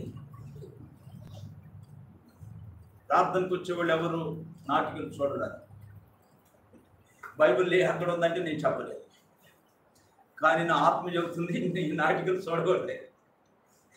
దేవునికి స్తోత్రం. క్రైస్తవ కుటుంబాల్లో పురుషులదే పై చేయగా ఉండాలి. మన బైబిల్ చెబుతున్న మాట. మోషే తల్లి ఆమె జ్ఞానవంతురాలు, మోషే తండ్రి అమాయకుడు, అమ్రాము అమాయకుడు. ఆయన అమాయకుడని ఆయన వెనకబెట్టి మోషే తల్లి ముందు నిలబడి కథ నడిపించింది. ఆయన్ని ముందు పెట్టింది, ఈమె వెనకుంది. ఆ తెలియని మనిషిని, అయ్యా నువ్వు ఇట్లా మాట్లాడాలి, అయ్యా నువ్వు ఇట్లా చెయ్యి, ఇది ఇలా నడు అని భర్తకు చెప్పుకుంటూ నేర్పించుకుంటూ తనకు 3 బిడ్డలు కని, తన జ్ఞానవంతుడు కాకపోయినా 3 బిడ్డలు దేవుని చేతిలో ఒక మంచి సాధనాలుగా ఆ తల్లి తయారు చేసింది. మరుగై ఉండి భర్తని హెచ్చింపు చేసింది మోషే తల్లి. ఇది బైబిల్ మనకు నేర్పిస్తున్న సంస్కారం. అందుకని క్రైస్తవ కుటుంబాల్లో స్త్రీలది పై చేయిగా ఉండకూడదు, వాళ్ళ గొంతే ఎక్కువగా కనపడదు.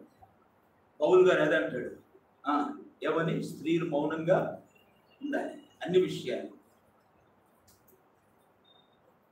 అయ్యగారితో ఎవరో మాట్లాడటానికి వస్తే అయ్యగారి కంటే ముందు అమ్మగారు సమాధానం చెప్తే ఎలా ఉంటుంది? దేవునికి కాదమ్మా, అయ్యగారు చెప్తే ఒక మాట నేను వెళ్ళిపోతాను. అయ్యగారు ఏమన్నాయా నేను చెప్తున్నాను కానీ వెళ్ళు. కాదమ్మా, అయ్యగారు ఒక మాట చెప్తే ఎట్లా ఉంది నేను చెప్తున్నాను వెళ్ళు. ఉన్నారా ఎవరైనా మన సంఘం అలాంటి వాళ్ళు? మారు మనసు పొందండి తక్షణమే. మన యజమానికి గౌరవించాలి, శారాన్ని నేర్చుకోవాలి, శారాన్ని చూసి నేర్చుకోవాలి. మనం దేవుని స్తోత్రం. యజమేలు ఎలాంటిది? సాతాను కాలేజీలో డిగ్రీలు పోస్టులు సంపాదించిన యజమేలు ఎలాంటిదంటే తన భర్తను గుప్పిట్లో పెట్టుకొని ఈమె పని చేయడం ప్రారంభించింది. ఆమె ఆరాధించే దేవతలను భర్త కూడా అనుసరించేటట్లుగా చేసేసి, కనుక ఈమెకి ఎవరంటే నచ్చదు, ఎవరంటే గిట్టదు, దేవుని సేవకులంటే గిట్టదు. అందుకని ఈమె చేస్తున్న పని ఏమిటి? సేవకులను నిర్మూలన చేస్తుంది, చంపేస్తుంది. ఈ రోజున దైవ సేవకుల్ని చంపేస్తుంది కూడా ఇదే ఆత్మని మనము అనుకోవచ్చు. రెండవది, ఈ రోజున దైవ సేవకులు భ్రష్టు పట్టిస్తుంది కూడా వీళ్ళే. యెజబేలు ఆత్మని సంఘాల్లో ఉండి భ్రష్టు పెట్టిస్తున్నారు. అందులో ఒక యెజబేలు గురించి నేను చక్కగా చెబుతున్నా కానీ ఇది కట్టేస్తే బాగుంటుందేమో అనిపించింది. దేవుని స్తోత్రం. సరే, మర్మంగానే మాట్లాడతాను, మీరు అర్థం చేసుకోండి. ఒక దైవ సేవకుడు ఒక ప్రాంతానికి రావడానికి ఫ్లెక్సీ వేశాడు, మీటింగ్ పెట్టడే. వెంటనే ఆ ప్రాంతంలో ఉండే నా వంటి దైవ సేవకులు అందరూ ఏకమైపోయి, నీవు అడుగు పెడితే మాత్రం బాగుండదు అబ్బాయి అని ఆ దైవ సేవకుని అడ్డుకున్నారు. పోలీస్ స్టేషన్లో కంప్లైంట్ చేశారు. నీవు కనుక నీ పాదములు ఈ ప్రాంతంలో పడితే మేము ఒప్పుకోం అని పాస్టర్లందరూ ఒకటైపోయి యూనియన్ గా ఒక కట్టుబడిగా వచ్చి ఆ దైవ సేవకుని రానివ్వకుండా వెనక్కి పంపించేశారు. ఎవరైనా లక్షల కోట్ల మందికి సువార్త పరిచయం చేయగలిగిన దైవ సేవకుడు, ఆయనతో కలిసి భోజనం చేయాలంటే బ్యాంకులో డీడీ కట్టాలి, ఆయనతో కలిసి భోజనం చేయాలంటే, ప్రార్థన చేయించుకోవాలంటే కొంత వేల సంఖ్యలోనే రుసుము చెల్లించుకోవాలి మనం. అర్థమైందా? అది కూడా చెప్పరా? అది కూడా చెప్పరా? అంటే దెయ్యం గురించి చెప్పినా ఒప్పుకోరు, దేవుడి గురించి చెప్పినా ఒప్పుకోరు.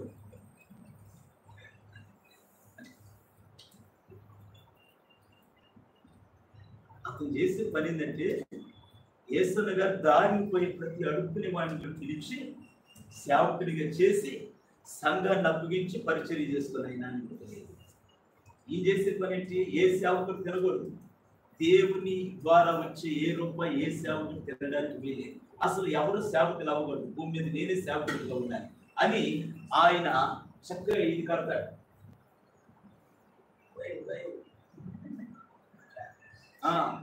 మనకి ఎప్పుడో కిందట 3 సంవత్సరాల కిందట కరోనా వస్తే మనం లైవ్ సంప్రదించాం. ఆయన ఎరువున ప్రతి సంవత్సరం జీవితం అంతా లైవే.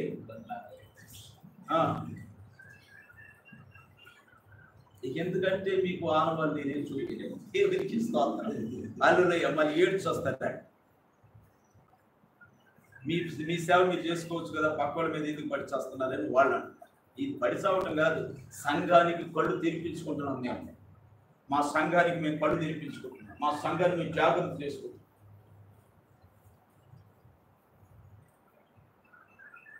ఇప్పుడు అతని ఉద్దేశం ఏంటి? ఏ సేవకుడు ఎదగకూడదు, ఏ సేవకుడు రాణించకూడదు. ఇది యెజబెల్ ఆత్మ కదా, యెజబెల్ ఆత్మ ఇది.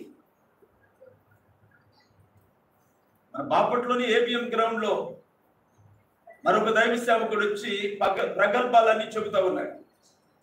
మార్కు పాస్టర్ గారు పైకి లేచి ఇది వాక్యానుసారంగా అబద్ధమని చెప్పాడు. చెబితే అతని అనుచరులు వచ్చేసి భుజాల మీద వెనక నిలబడిపోయి భుజాల మీద చేతులేసి, మీకు తెలుసో తెలియదు, ఎముకలు ఉంటాయి కదా, ఇక్కడ ఎముకల్లో 2 వేళ్ళు లోపల పంపించి అడిసి కూర్చోబెట్టేసి మీటింగ్ అయ్యేంత వరకు ఆయన వెనక అటుద్దరు ఇటుద్దరు ఉండి లెగవనివ్వకుండా అణిచిపెట్టేస్తారు. మీటింగ్ అయిన తర్వాత ఆయన ఇంటికి వెళ్ళి కొట్టేసి వచ్చారు.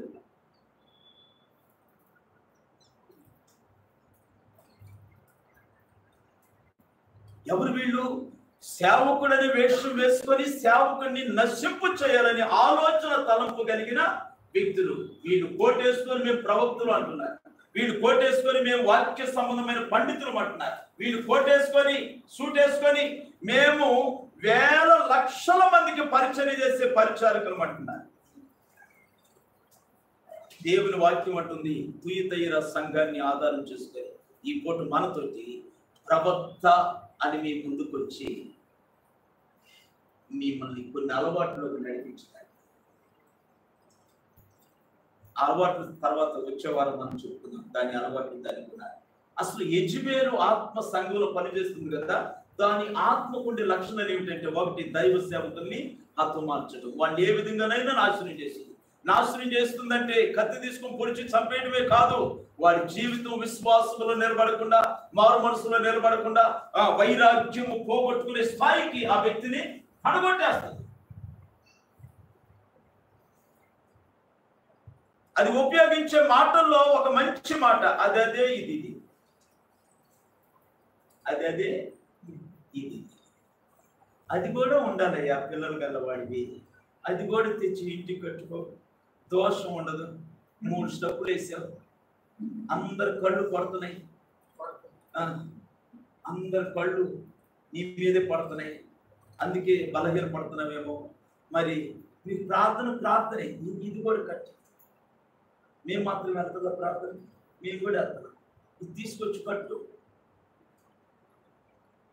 అని ఉండరు. ఎవరన్నా అని ఉండరా? 20 ఏళ్ళుగా మనం దేవుడు కొనసాగుతున్నాం. మీ ముందు అనగలిగారంటే వాళ్ళు ఎంత దమ్ము కలిగిన వాళ్ళు చూడు.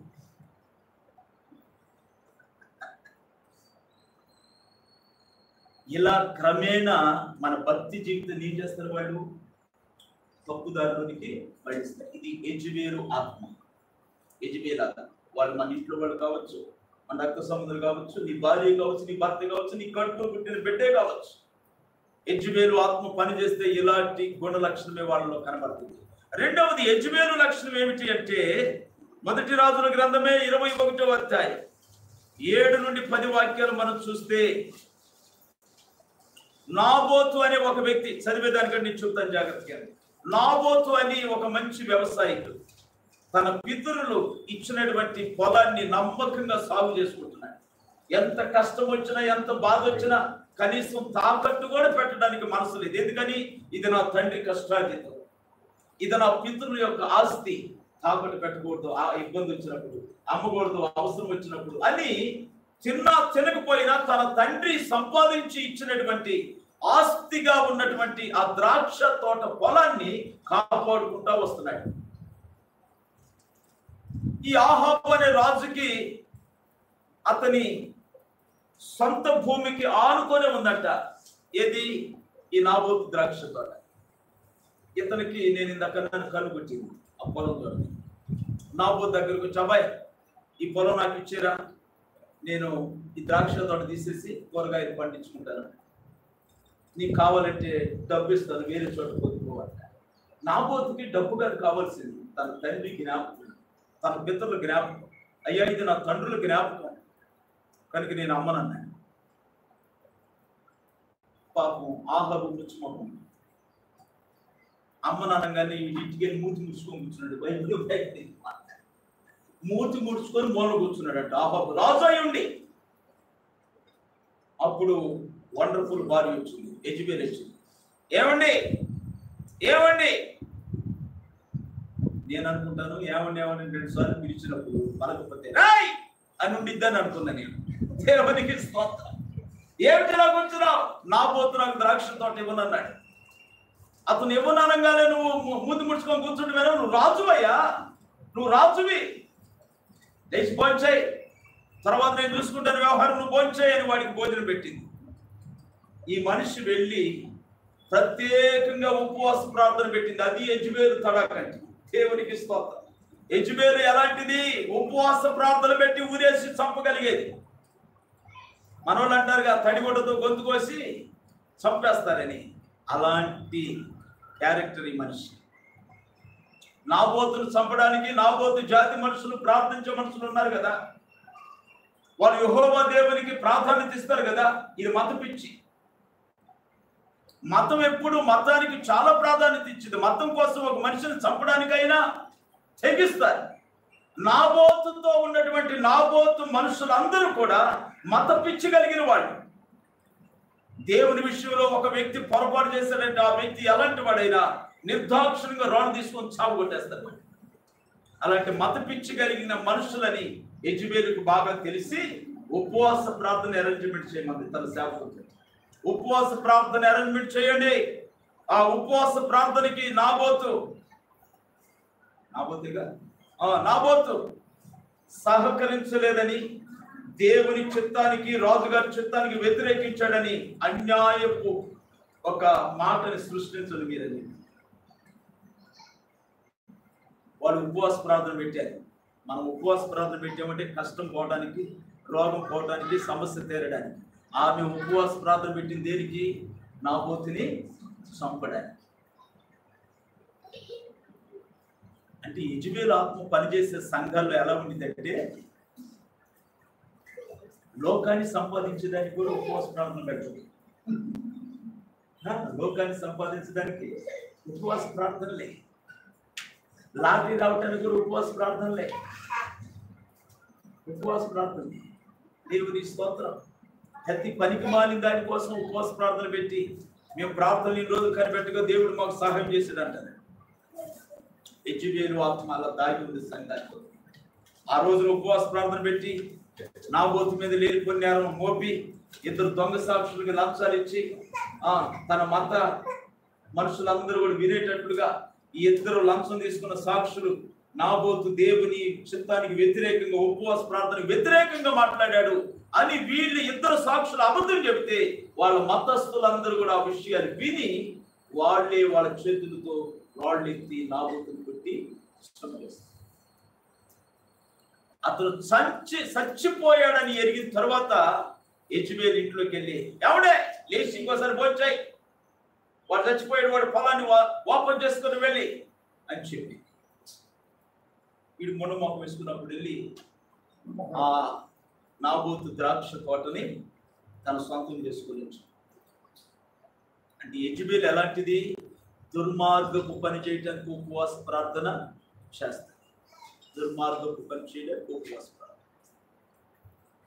బైబిల్లో ప్రత్యేకంగా కుక్కను అమ్మిన వేళ ఒక స్త్రీ పరుకు సొమ్ము అనగా వ్యభిచారం చేయగా వచ్చిన ధనము, కుక్కను అమ్మిన ధనాన్ని దేవుని సన్నిధికి రానివ్వదు.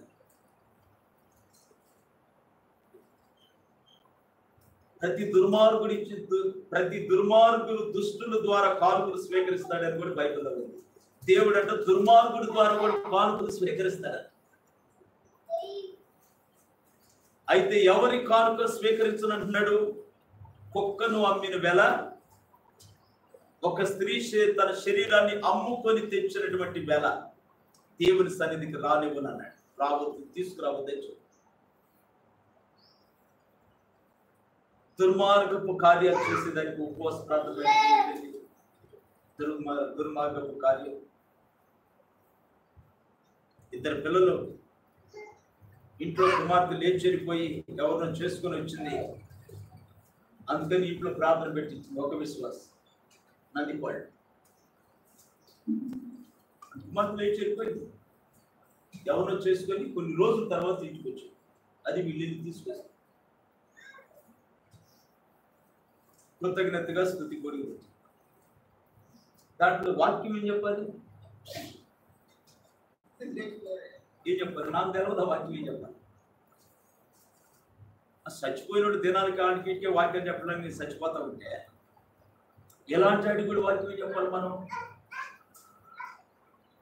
అలాంటప్పుడు వాళ్ళు ఆహ్వానిస్తే మనం వాక్యం లేదు కదా. ఇంకేం చెబుతున్నాను? అక్కడికి వెళ్ళి వారి సహోదరి ప్రియమైన దేవుని బిడ్డలు వాళ్ళు చక్కగా దేవుని నామాన్ని వివాహం చేసుకుంటున్నారు. వాళ్ళ జతను దేవుడు దీవించుతారు. ఏ జతని దేవుడు జతపరిచాడా? తల్లిదండ్రులు జతపరిచారా? ఈ జత దేవుడు పరచలేదంటే వాళ్ళు అనుకుంటారా? పడతారు. అట్లని ఇప్పుడు మనం ఏమనాలి? దేవుడే జతపరచిన అని. దేవుడు జతపరచకపోయినా ఏం చేయాలి? ఆ ప్లేట్ ఇలా తిప్పేయాలి. అప్పుడు దేవుడు నన్ను ఏం చేస్తాడు? ఇలాంటి చిక్కుతో కూడిన ప్రార్థనలన్నీ ఎవరు పెడతారు? యెజెబెలు తప్ప ఇంకెవరు పెట్టరు. దేవుని స్తోత్రం. సంఘాల్లో యెజెబెలు ఆత్మ పనిచేస్తుందంటే ఇలాంటి దుర్మార్గ కార్యాలన్నిటికీ ఉపవాస ప్రార్థనలే. ఆ తర్వాత మూడవది, యెజెబెలు యొక్క మూడవ లక్షణం ఏంటంటే 21 రాజుల మొదటి గ్రంథం 21:25 వాక్యం మనం చూద్దాం.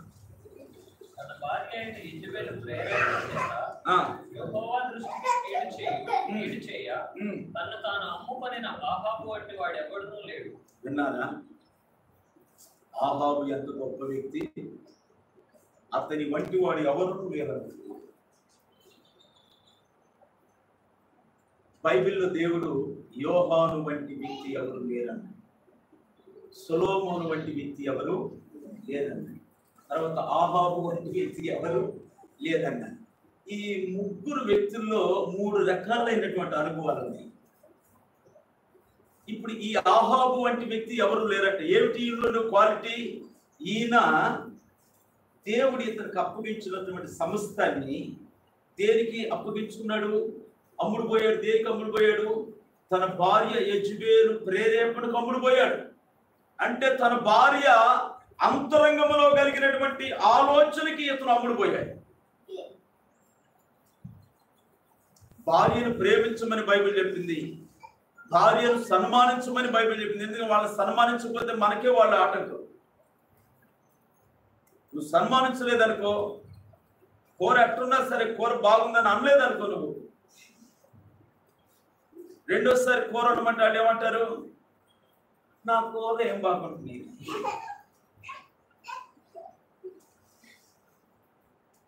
వాటర్లో తెచ్చుకొని తిను. వాటర్లో తెచ్చుకుందని ఎందుకు చేస్తున్నావు? నీకు కూర బాగలేదంటే దాంట్లో లోపం ఏంటో నువ్వు తెలుసుకొని రెండోసారి కూర వండేటప్పుడు ఆ లోపం చేయకుండా సరిదిద్దుకోవటం మంచి పద్ధతి కదా. నువ్వు సరిదిద్దుకుంటానికి ఇష్టం లేకుండా నా కూర నీకు నచ్చలు మరి ఇంకో కూర తెచ్చుకొని తినట్టు, ఇంకో కూర తెచ్చుకొని తినడం మాకు శాతగాకనా నిన్ను అడిగింది. ఈ మాట సూటిగా నేను అంటున్నాను. నేను ఆ దొంగ తిరుగుడు లేదు, దేవుని స్తోత్రం. మరి శాతగాకనేది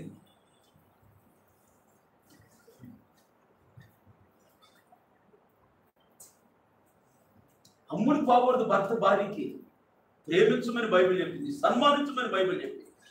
భార్యను సన్మానించు, ఆమె లోపాన్ని ఎత్తి చూపకుండా, తన పొరపాటుని నలుగురు ఎత్తి చూపకుండా ఆమెను సన్మానించు.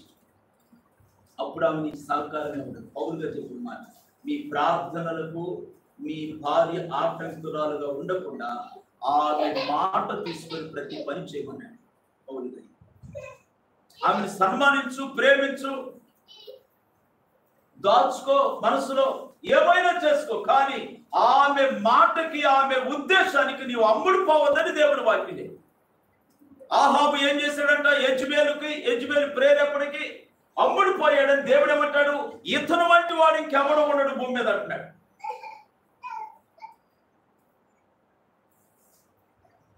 మనం దేవుని వాక్యాన్ని ఎప్పుడు ఉల్లంఘించకూడదు. భార్యను ప్రేమించవచ్చు, ప్రేమ ఉండవచ్చు, కానీ దేవుడు చెప్పిన మాట మాత్రం మనసులో పెట్టుకోవాలి. నేను నీకు మాత్రం అమ్ముడు కాదు, నోర్మై అంతే. ఆదాము ఆ మాట లేక తిని మన అందరికి శాపాలు తెచ్చి, అందుకని ఇప్పుడు క్రీస్తు రక్తములో ఉన్న మనం అలాంటి పొరపాటు ఇంకెప్పుడు చేయదు. భార్యను ప్రేమించండి, సన్మానించండి, మర్యాద ఇవ్వండి, వారికి కావలసినవన్నీ తీసుకొచ్చి పెట్టండి. ఆమె ప్రేరేపణకు మాత్రం నువ్వు రోతలో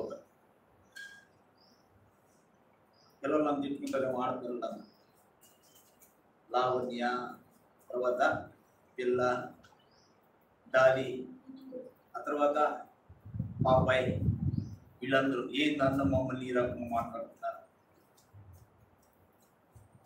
వాక్యం చెప్పింది మీరు అట్లా ఉంటేనే ఆశీర్వదించబడతారు, లేదంటే యెజబేలు వలె పైనుంచి కింద పడిపోయే పరిస్థితి.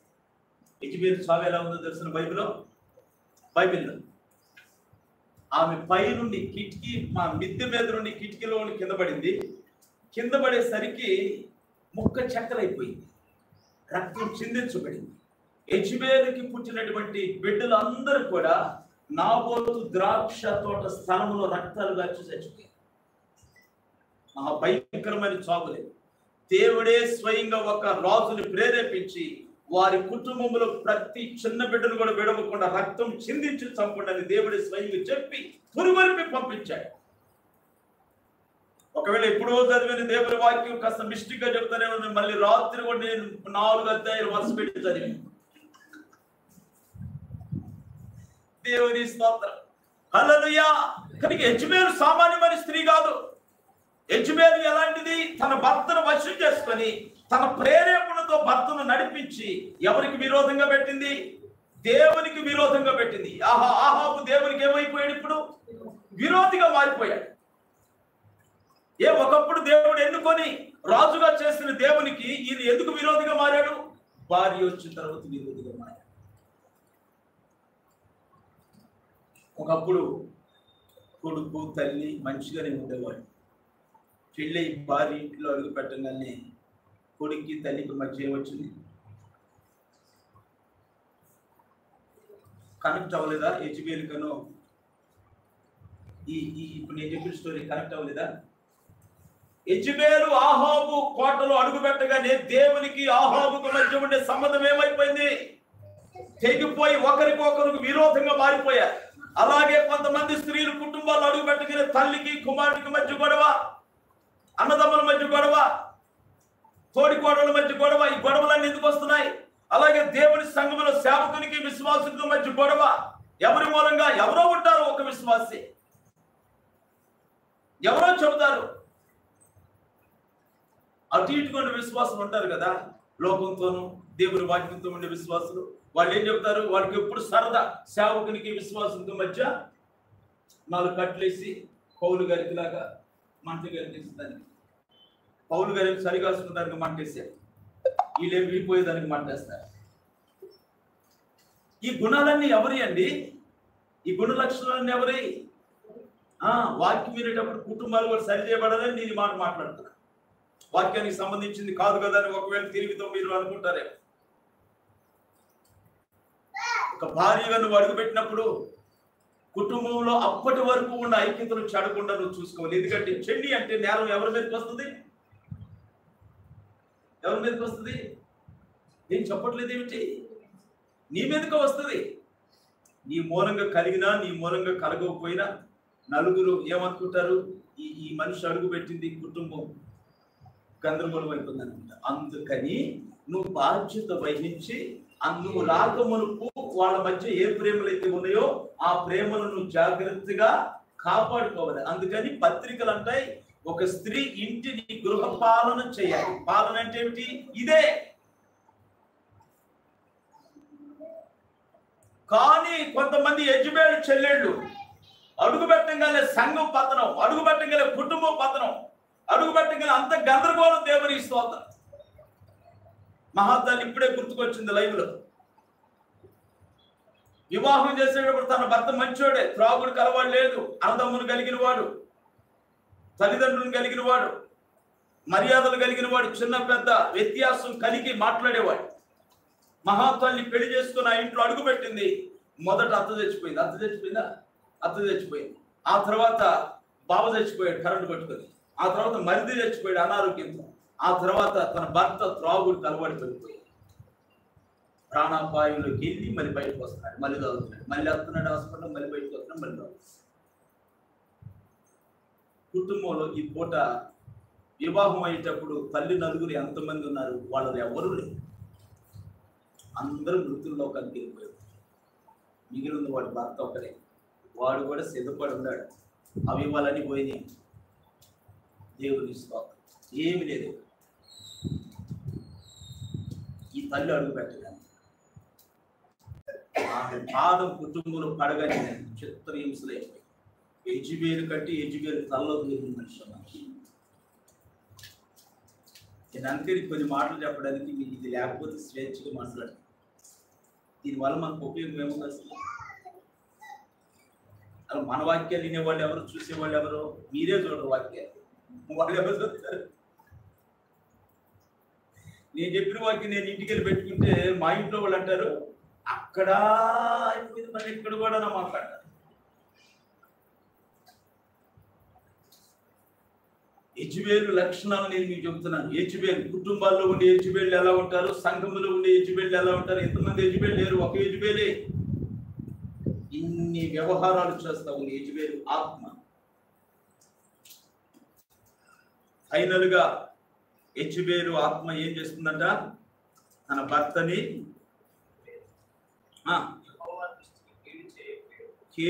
కీడు చేయడానికి విరోధిగా నిలబెట్టిందంట. భర్తని దేవునికి దేవుని పనికే కీడు చేసేదానికి విరోధిగా, దేవునికి విరోధిగా నిలబెట్టింది యెజబెలు. ఆ తర్వాత నాలుగోదిగా మనం చూస్తే 2వ రాజుల గ్రంథం 9:30 వచనం చూడండి. బంగారం లాంటి మాట.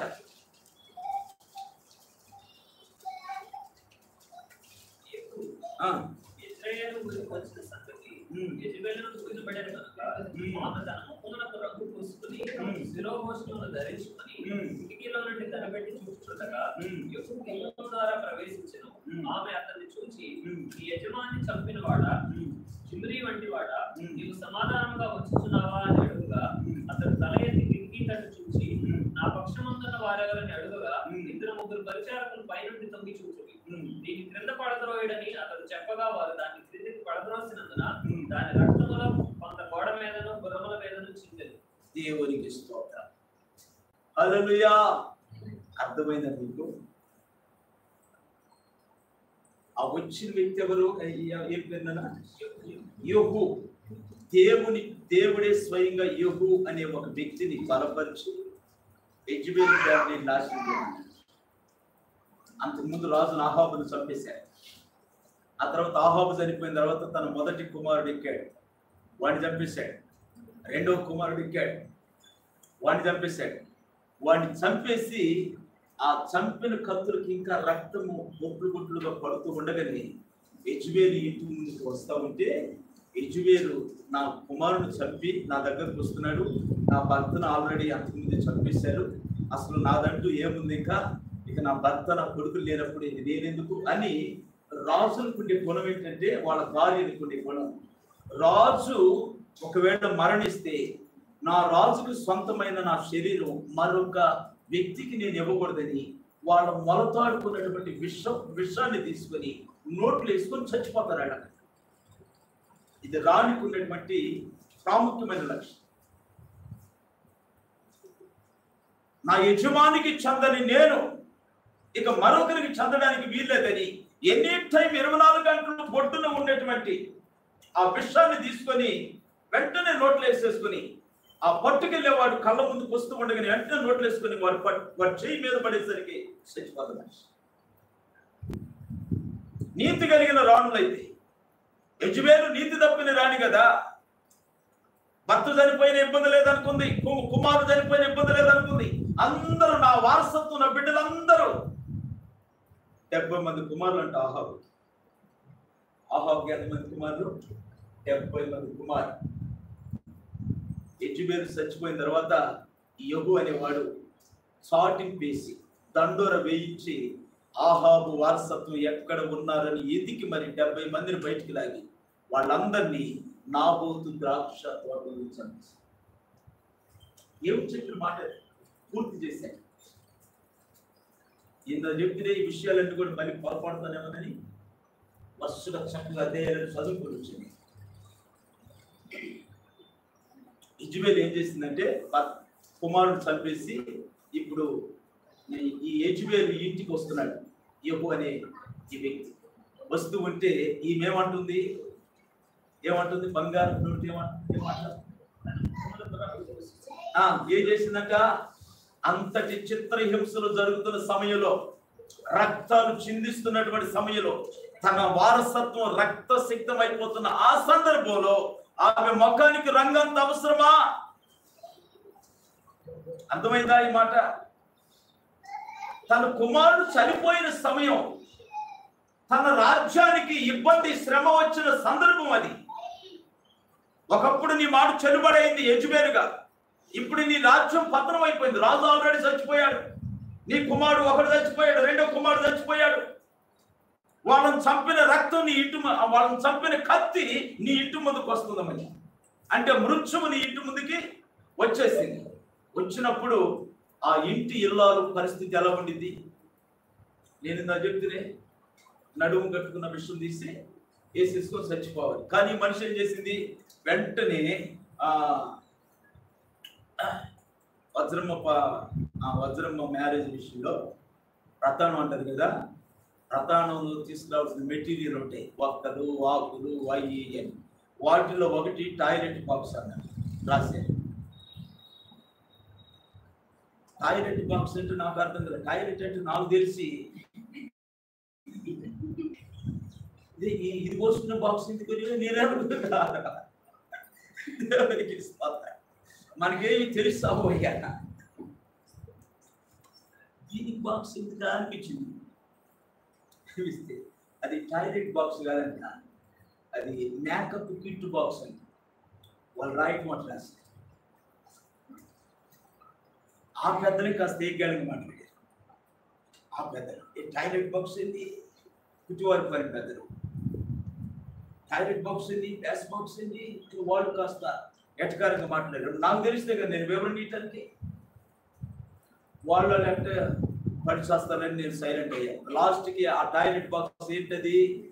పౌడర్ డబ్బా, చిన్న అద్దం, కాటుక, రకరకాల మొక్కలు పూసుకుని పౌడర్లు అన్నీ ఉన్న బాక్స్. దాన్ని ఏమంటారమ్మా? ఆ బాక్స్ ఏమంటారు మామూలుగా?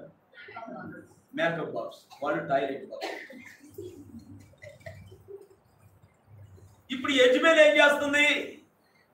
ఒకవైపు తన రాజ్యం పతనం అయిపోయింది, తన కడుపును పుట్టిన బిడ్డ రక్తశక్తంలో పడి ముక్క చెక్కలైపోయి తెగిపోయి పడిపోయి ఉన్నాడు శవమై. కనీసం కుమారుడు శవాన్నైనా కళ్ళతో చూసుకోవాలని తపన తాపత్రయం ఏ తల్లికి ఉండదు. కానీ వాళ్ళను చంపిన కత్తి ఇంటి ముందుకు వస్తుంటే ఆ కత్తిని చూసి మనిషి చక్క చక్క చక్క చక్క చక్క నేను మేకప్ రూమ్కి వెళ్ళిపోయి మొఖానికి రంగు వేసుకుంటాను. రంగు వేసుకునే కూడా ఎక్కడి నుండి వచ్చిందమ్మా? ఇప్పుడు ఎక్కడి నుండి వచ్చింది? కుటుంబంలో పరిస్థితులు ఎలాంటివి? కుటుంబంలో పరిస్థితులు అలా ఉన్నా కూడా నువ్వు రంగులు వేస్తున్నావంటే ఏ ఆత్మ పని చేస్తుంది తల్లి మనలో? ఎవరి ఆత్మ? సంఘం సరిగా లేదు. సంఘంలో ఒక్కరు కూడా బాప్తిసం పొందినవాడు కాదు. సంఘంలో ఎవరు దేవుని కొరకు సిద్ధపడిన విశ్వాసులే లేరు. కానీ నీ తలకి ఎందుకు రంగులు? సేవకుల గురించి నేను మాట్లాడు. సేవకులకు రంగులు ఎందుకు? సేవకులే రంగులు వేసుకుంటే యెజబెలు గురించి ఏ వివరణ ఇస్తారు సంఘానికి?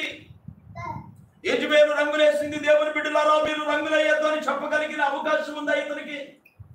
ఎందుకని? మన వయసు ఎంత, మనకు రంగు ఏంటి? ఇది యెజబెలు గుణమని బైబిల్ స్పష్టంగా చెబుతుంది. అందుకనే దేవుడు ఊరికినే చెప్పలేదు. తుయ్యతైర సంఘములో యెజబెలు ఆత్మ పనిచేస్తూ ఉంటుంది. ఆ సంఘంలో రంగులు ఇచ్చేవాడు ఉన్నారు. ఆ సంఘంలో రంగులు ముఖానికి పూసుకునే వాళ్ళు ఉన్నారు. కనుబొమ్మలు సిద్ధం చేసుకునే వాళ్ళు ఉన్నారు. ఎడల్పుకుంటాయి కదా కొంతమందికి, ఈ సన్నగా చేసుకుంటారు.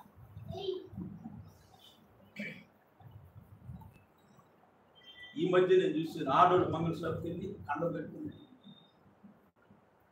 ఆడు వచ్చాడు తెలుపుకుంది. వీళ్ళు రాదు, వీళ్ళు ఇచ్చేసుకుంటే మళ్ళీ ఇప్పుడు కొత్త ఫ్యాషన్ వచ్చింది. ఎముకలు ఇరిపించుకుంటున్నారు. ఇది ఇంకా నడమంతరం. వాటిలో కొనుగోబెడుతున్నాడు డాక్టర్. కొనుగోబెట్టి టైం పడిపోతున్నాడు. టైం పడి పట్టుకొని ఎరగదెత్తున్నాడు. వీళ్ళు ఎరగ తీసుకుంటానికి రాలా, వాడి చేతుల్లో నలగడానికి ఇష్టపడి వచ్చిన వాళ్ళు అన్నీ అని అనుకుంటున్నాను. ఇట్లా మాట్లాడకూడదు అనుకుంటున్నాను, క్షమించు. ఎందుకు నేను ఇలాంటి మాటలు పచ్చిగా మాట్లాడతానంటే, మనం వాటికి మనం వేరుండాలి, మన పిల్లల్ని వేరు చేయాలి. దేవుని స్తోత్రం. నేను ఊరికినే మాట్లాడిన మాట. కనుక ఇప్పుడు మనం తెలుసుకోవలసిన సంగతి సత్యం ఏమిటంటే, యెజబెలు ఎలాంటిది? మరణము ముందుకు వస్తున్నా కూడా మరణము గురించిన చింత వేదన, రాజ్యం పోయింది, దేవుడు అప్పగించిన రాజ్యం పోయింది, దేవుడు అప్పగించిన కుమార తత్వం పోయింది, భర్త పోయాడు. నీకు అప్పటి వరకు రాణి అనబడుతున్న బిరుదు, గౌరవం, ప్రెస్టేజ్ అంతా కూడా నాశనం అయిపోయింది. ఇంకా నీలో మిగిలింది ఏమీ లేదు. ఏమీ లేకపోయినా ఈ రంగులు గురించి మాట్లాడు. ఎందుకు రంగులు పూస్తుంది? ఎందుకు పూస్తుండదు రంగులని? వాక్యం కొద్దిగా ఆలోచించండి, కొద్దిగా ఆలోచించండి. ఈమె అంతమంది నశించిపోయిన తన జనము రంగులు పూసుకొని నాశనం చేసేవాడికి బీట్ కొడుతుంది, పోషిస్తుందంటే ఏమని అర్థం? మరలా ఇతరులతో క్రొత్త జీవితం, క్రొత్త ఏడు మొదలు పెట్టేను అని పాట పాడేదానికి ఈ సిద్ధపడిపోయింది. మరొక భర్తతో నూతన జీవితం జీవించడానికి. అంటే నా వాళ్ళందరూ నాశనం అయిపోయిన పర్లేదు, రాజ్యం అంతా పోయిన పర్లేదు, నా భర్త నా బిడ్డలందరూ నశించిపోయిన పర్లేదు, నేను మాత్రం నశించకూడదు. నిజమే, దాని ఆశను దేవుడు ఆమె పలికాడు. ఆమె అది నశించదా. ఆ రోజున పైనుంచి కిటికీలో కింద పడి సచ్చింది, కానీ ఈ రోజున సంఘములు జీవిస్తాం. ఉందా? ప్రకటన గ్రంథం సంఘంలో ఉందా? జీవిస్తుందిగా నేటికి కూడా యెజబెలు. అది జీవించింది కాకుండా దాని మాదిరిగా కొంతమంది తయారు చేస్తుంది. ఏమిటని? ముగ్గురు ముడతలు పడుతున్నా, ముఖానికి రంగులేదు, కొట్టిదే కొట్టుడు దేవుని స్తోత్రం. ఆ నిలువుట అద్దాలు ఉన్నాయి కదా, ఇంత అద్దాలు, దాని దగ్గరికి వెళ్ళి చూస్తే మనం ఒక్కొక్క ఇంట్లో, నేను ఆర్టిస్ట్, నా దగ్గర కూడా ఉన్నవన్నీ కొంచెం ప్రశ్న, ఒకటే వెడల్పు అనేది, రెండేమో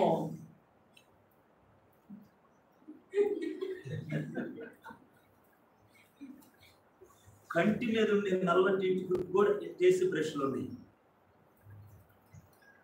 ఇన్ని క్వాలిటీ బ్రష్లు ఉంటాయి, నాకు తెలియదు. లేదు బొమ్మ ఇంకా నీట్గా వేసేవాడిని అనుకున్నారు. కొంచెం సరే నీ లేక ఎగురు దిగుడు చేసేవాడు.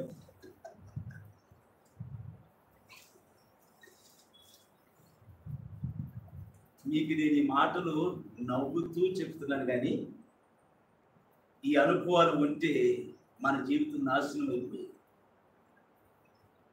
యెజబెలుకున్న ఏ గుణ లక్షణం మన మీదకి రావడానికి యెజబెలు పరిస్థితిని అతిక్రమించి రంగులు వేసుకొని అతనితో వాడు కొత్త జీవితం జీవించాలని సిద్ధపడి, కానీ వచ్చిన వాడు ఎవడు? మనుషులు పంపితే వచ్చిన వాడు కాదు, దేవుడు పంపితే వచ్చిన వాడు. అందుకని ఏం చేస్తున్నాడు? అన్నాడు, ఎవరు అక్కడ నా పక్షంగా నిలబడింది ఎవరు ఇక్కడ అన్నాడు. అప్పుడే వీడు అందరూ చంపేసి వచ్చాడుగా, ఇంక నీ పక్షం మేము కాదని ఎవరంటారు? అందుకని ముగ్గురు వ్యక్తులు వచ్చి, అయ్యా రాజా, మేము లోగడ ఆహాబు సైనికులమే, కానీ ఇప్పుడు మేము ముగ్గురు నీ పక్షమే ఉన్నాం అంటున్నారు. అంటే వాళ్ళ ప్రాణాలు వాళ్ళు దక్కించుకునేదాన్ని. ఎస్, మీరు నా పక్షం అయితే దాన్ని కిటికీలో తోసిపడేయండి అన్నాడు. ముగ్గురు దగ్గర కదడు, అదే నేను మీ రానిరా, నా మాట ఒకప్పుడు చెల్లిందిరా, నేను ఒకప్పుడు గద్దించిన వ్యక్తిరా, నువ్వు గద్దించా నార్మై అని ముగ్గురు వెళ్ళి పెడరెక్కలు పట్టుకుని కిటికీలో ఒకటి సిరి కింద పడేసి ఆ బాడీ ఆ రాయి కొట్టుకొని ఈ రాయి కొట్టుకొని మధ్య తుంపులైపోయి రక్తం గుర్రాల మీద గోడల మీద బయటకు చిందించి నాబోతు రక్తాన్ని చిందించాలో చేసింది కదా. మనుషుడా ఏమి విత్తుతావో అది తిరిగి. ఇలాంటి క్రూరంగా ప్రవర్తించిన యెజబెలు ఆత్మ ఇప్పుడు సంఘములోనికి వచ్చిందని బైబిల్. సంఘంలోకి ఎలా వచ్చింది? యెజబెలుగా రాలేదు. ఎలా వచ్చింది? ప్రవక్తగా వచ్చింది. గుర్తుపెట్టుకోవాలి మీరు మాట. యెజబెలు సంఘంలోనికి వచ్చిందట. ఎలా వచ్చింది? ఇప్పుడు ప్రవక్తగా వచ్చింది. ప్రవక్తగా వచ్చి ఏం చేస్తుంది? ఇప్పుడు ప్రకటన గ్రంథంలో మాట చదవండి. ప్రవక్తగా వచ్చి అది ఏం చేస్తుంది మనల్ని అంటే, ఒక బలమైన అనుభవం కలిగిన దైవ సేవకునిగా మన మధ్యకి వచ్చి ఏం చేస్తుందంట? మనల్ని జారత్వము చేయడానికి. అనగా వివాహము కాకపోయినను ఒక స్త్రీతో కలిసి సాంగత్యము చేయగలిగిన దరిద్రపు సంప్రదాయాన్ని తీసుకొస్తుందట. అవునండి, వాళ్ళిద్దరూ వివాహం చేసుకుంటానికి ఇష్టపడుతున్నారు, కలుసుకొని మాట్లాడుకుంటే పొరపాటు ఏమిటి అనబడే సేవకులు వస్తారు. అవునండి, వాళ్ళకి నిశ్చితార్థమైంది, కలిసి జీవిస్తే ఏమైపోయింది అనబడే సేవకులు కూడా వస్తారు. వాళ్ళే యెజబెలు ఆత్మలని మనం గుర్తుపట్టారు. ఆ తర్వాత విగ్రహములకు బలించిన వాటిని తినుటకు అది పాస్టర్లకే బోధిస్తున్నారు. ఆ పాస్టర్ గారు పాస్టర్లకే బోధిస్తారు. ఏదంటే మీరు మరేనో దేవుడు అన్నిటినీ పవిత్రపరిచాడు, అన్ని నిషేధించబడినవేవి కాదు. అప్పో పేతురు భక్తుడికి 4 చెంగులు కలిగిన దుప్పటలో తేళ్లు, కప్పలు, పాములు అన్ని ఉంటే వాటిని చంపుకొని తినమని దేవుడు చెప్పాడు కదా. ఆ లిస్ట్ తీసుకొచ్చి పెట్టాలి. పేతురు గారు ఆ దినాన్ని కొన్నేళ్ళ ఇంట్లో ప్రజలకు ఏం చెప్పాడు? ఏ మనుషుడు భూమి మీద నిషేధింపబడిన వాడు కాదని దేవుడు నాకు చెప్పాడు. ఈ దర్శనం ద్వారా పేతురు గారు ప్రసంగం చేశాడు. ఆ ప్రసంగం విన్న అన్ని జనులందరి మీదకి పరిశుద్ధాత్మ దిగొచ్చింది. ఆ వాక్యాన్ని ఆధారం చేసుకుని యెజబెలు ఆత్మ ప్రవక్త ఏమంటాడు? భూమి మీద ఏది నిషేధించబడింది కాదు, ప్రార్థన చేసుకుని పౌలు గారు చెప్పినట్టుగా తినాయి. ఏది పాస్టర్ గారు మీరు మరి నాగరికత లేని బోధన చేస్తారు సంఘానికి? వాళ్ళు మమ్మల్ని అంటారు. దేవుడి వాడిని అడుగుతున్నాడా?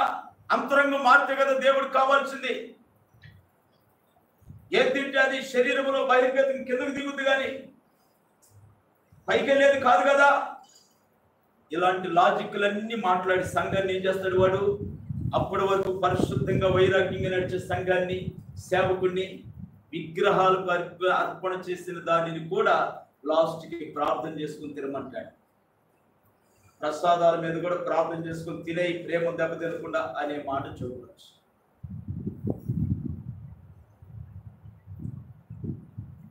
ఆ బోధలు సంఘానికి మరి తేలిగ్గా ఉంది. ఎందుకంటే ఇప్పుడు దాకా కష్టం అనిపించారు కదా మీరు. నేను సాదుతున్నాను కదా మిమ్మల్ని. చాలా కష్టంగా ఉంది కదా నా మాటలనుసారంగా నడవడానికి. ఇప్పుడు సడన్ గా వాడు సూటు పూజేసుకుని ఇక్కడికి వచ్చి, ఓ ప్రియమైన దేవుని బిడ్డలారా, నిషేధించబడింది ఏది కాదు, మనం ప్రార్థన చేసుకుని తినచ్చు అని చెప్పగలి. అమ్మాయి ఎంత పెద్ద పాస్టర్ గారు చెప్తే వీడి నిన్నగా ఎప్పటి నుంచి మమ్మల్ని సోపుతున్నాడు. కళ్ళు తెరవండి అంటే ఇప్పుడు మూసుకొని ఉన్నారని కాదు నా ఉద్దేశం. రాబోతున్న దినములలో ఇలాంటి వాడు ప్రతి సంఘములోనికి వస్తారు. వచ్చినప్పుడు మీ కన్నులు మహిమ కలిగిన కన్నులతో చూడాలి, వాడి రూపురేఖలను చూడాలి, వారి కోరికలు వాక్యానుసారం చూసి గుర్తుపట్టి మన దూరం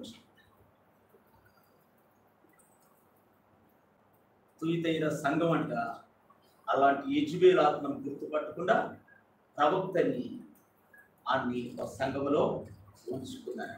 అందుకని ఆ సంఘం విడవబెట్టబడింది అని దేవుడు మాట్లాడు. ఇంతవరకు దీన్ని మనం ఆపుకున్నాం, చాలా సమయం అయిపోయింది. వచ్చే వారం అక్కడి నుండి మళ్ళీ బయలుదేరాం.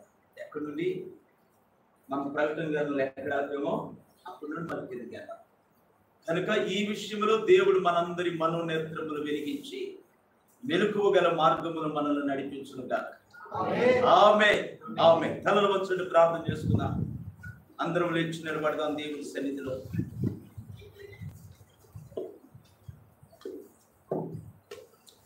ఈ పూట ఇంత లేట్ అయితే దేవుడు నన్ను ఇవాళ పొద్దున్నే బహుగా ప్రేరేపించి మందిరం ఊరిపించేసి చాపలు పట్లన్నీ ఇప్పించేసి అన్ని సిద్ధం చేపించేసి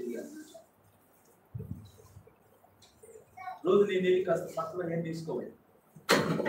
వాళ్ళు ఏంటో అన్ని సిద్ధం చేసుకుని వచ్చా అంటే ఇక్కడ లేట్ అయితే ముందే తెలుసు. దేవుడి స్తోత్రం. మంచిది.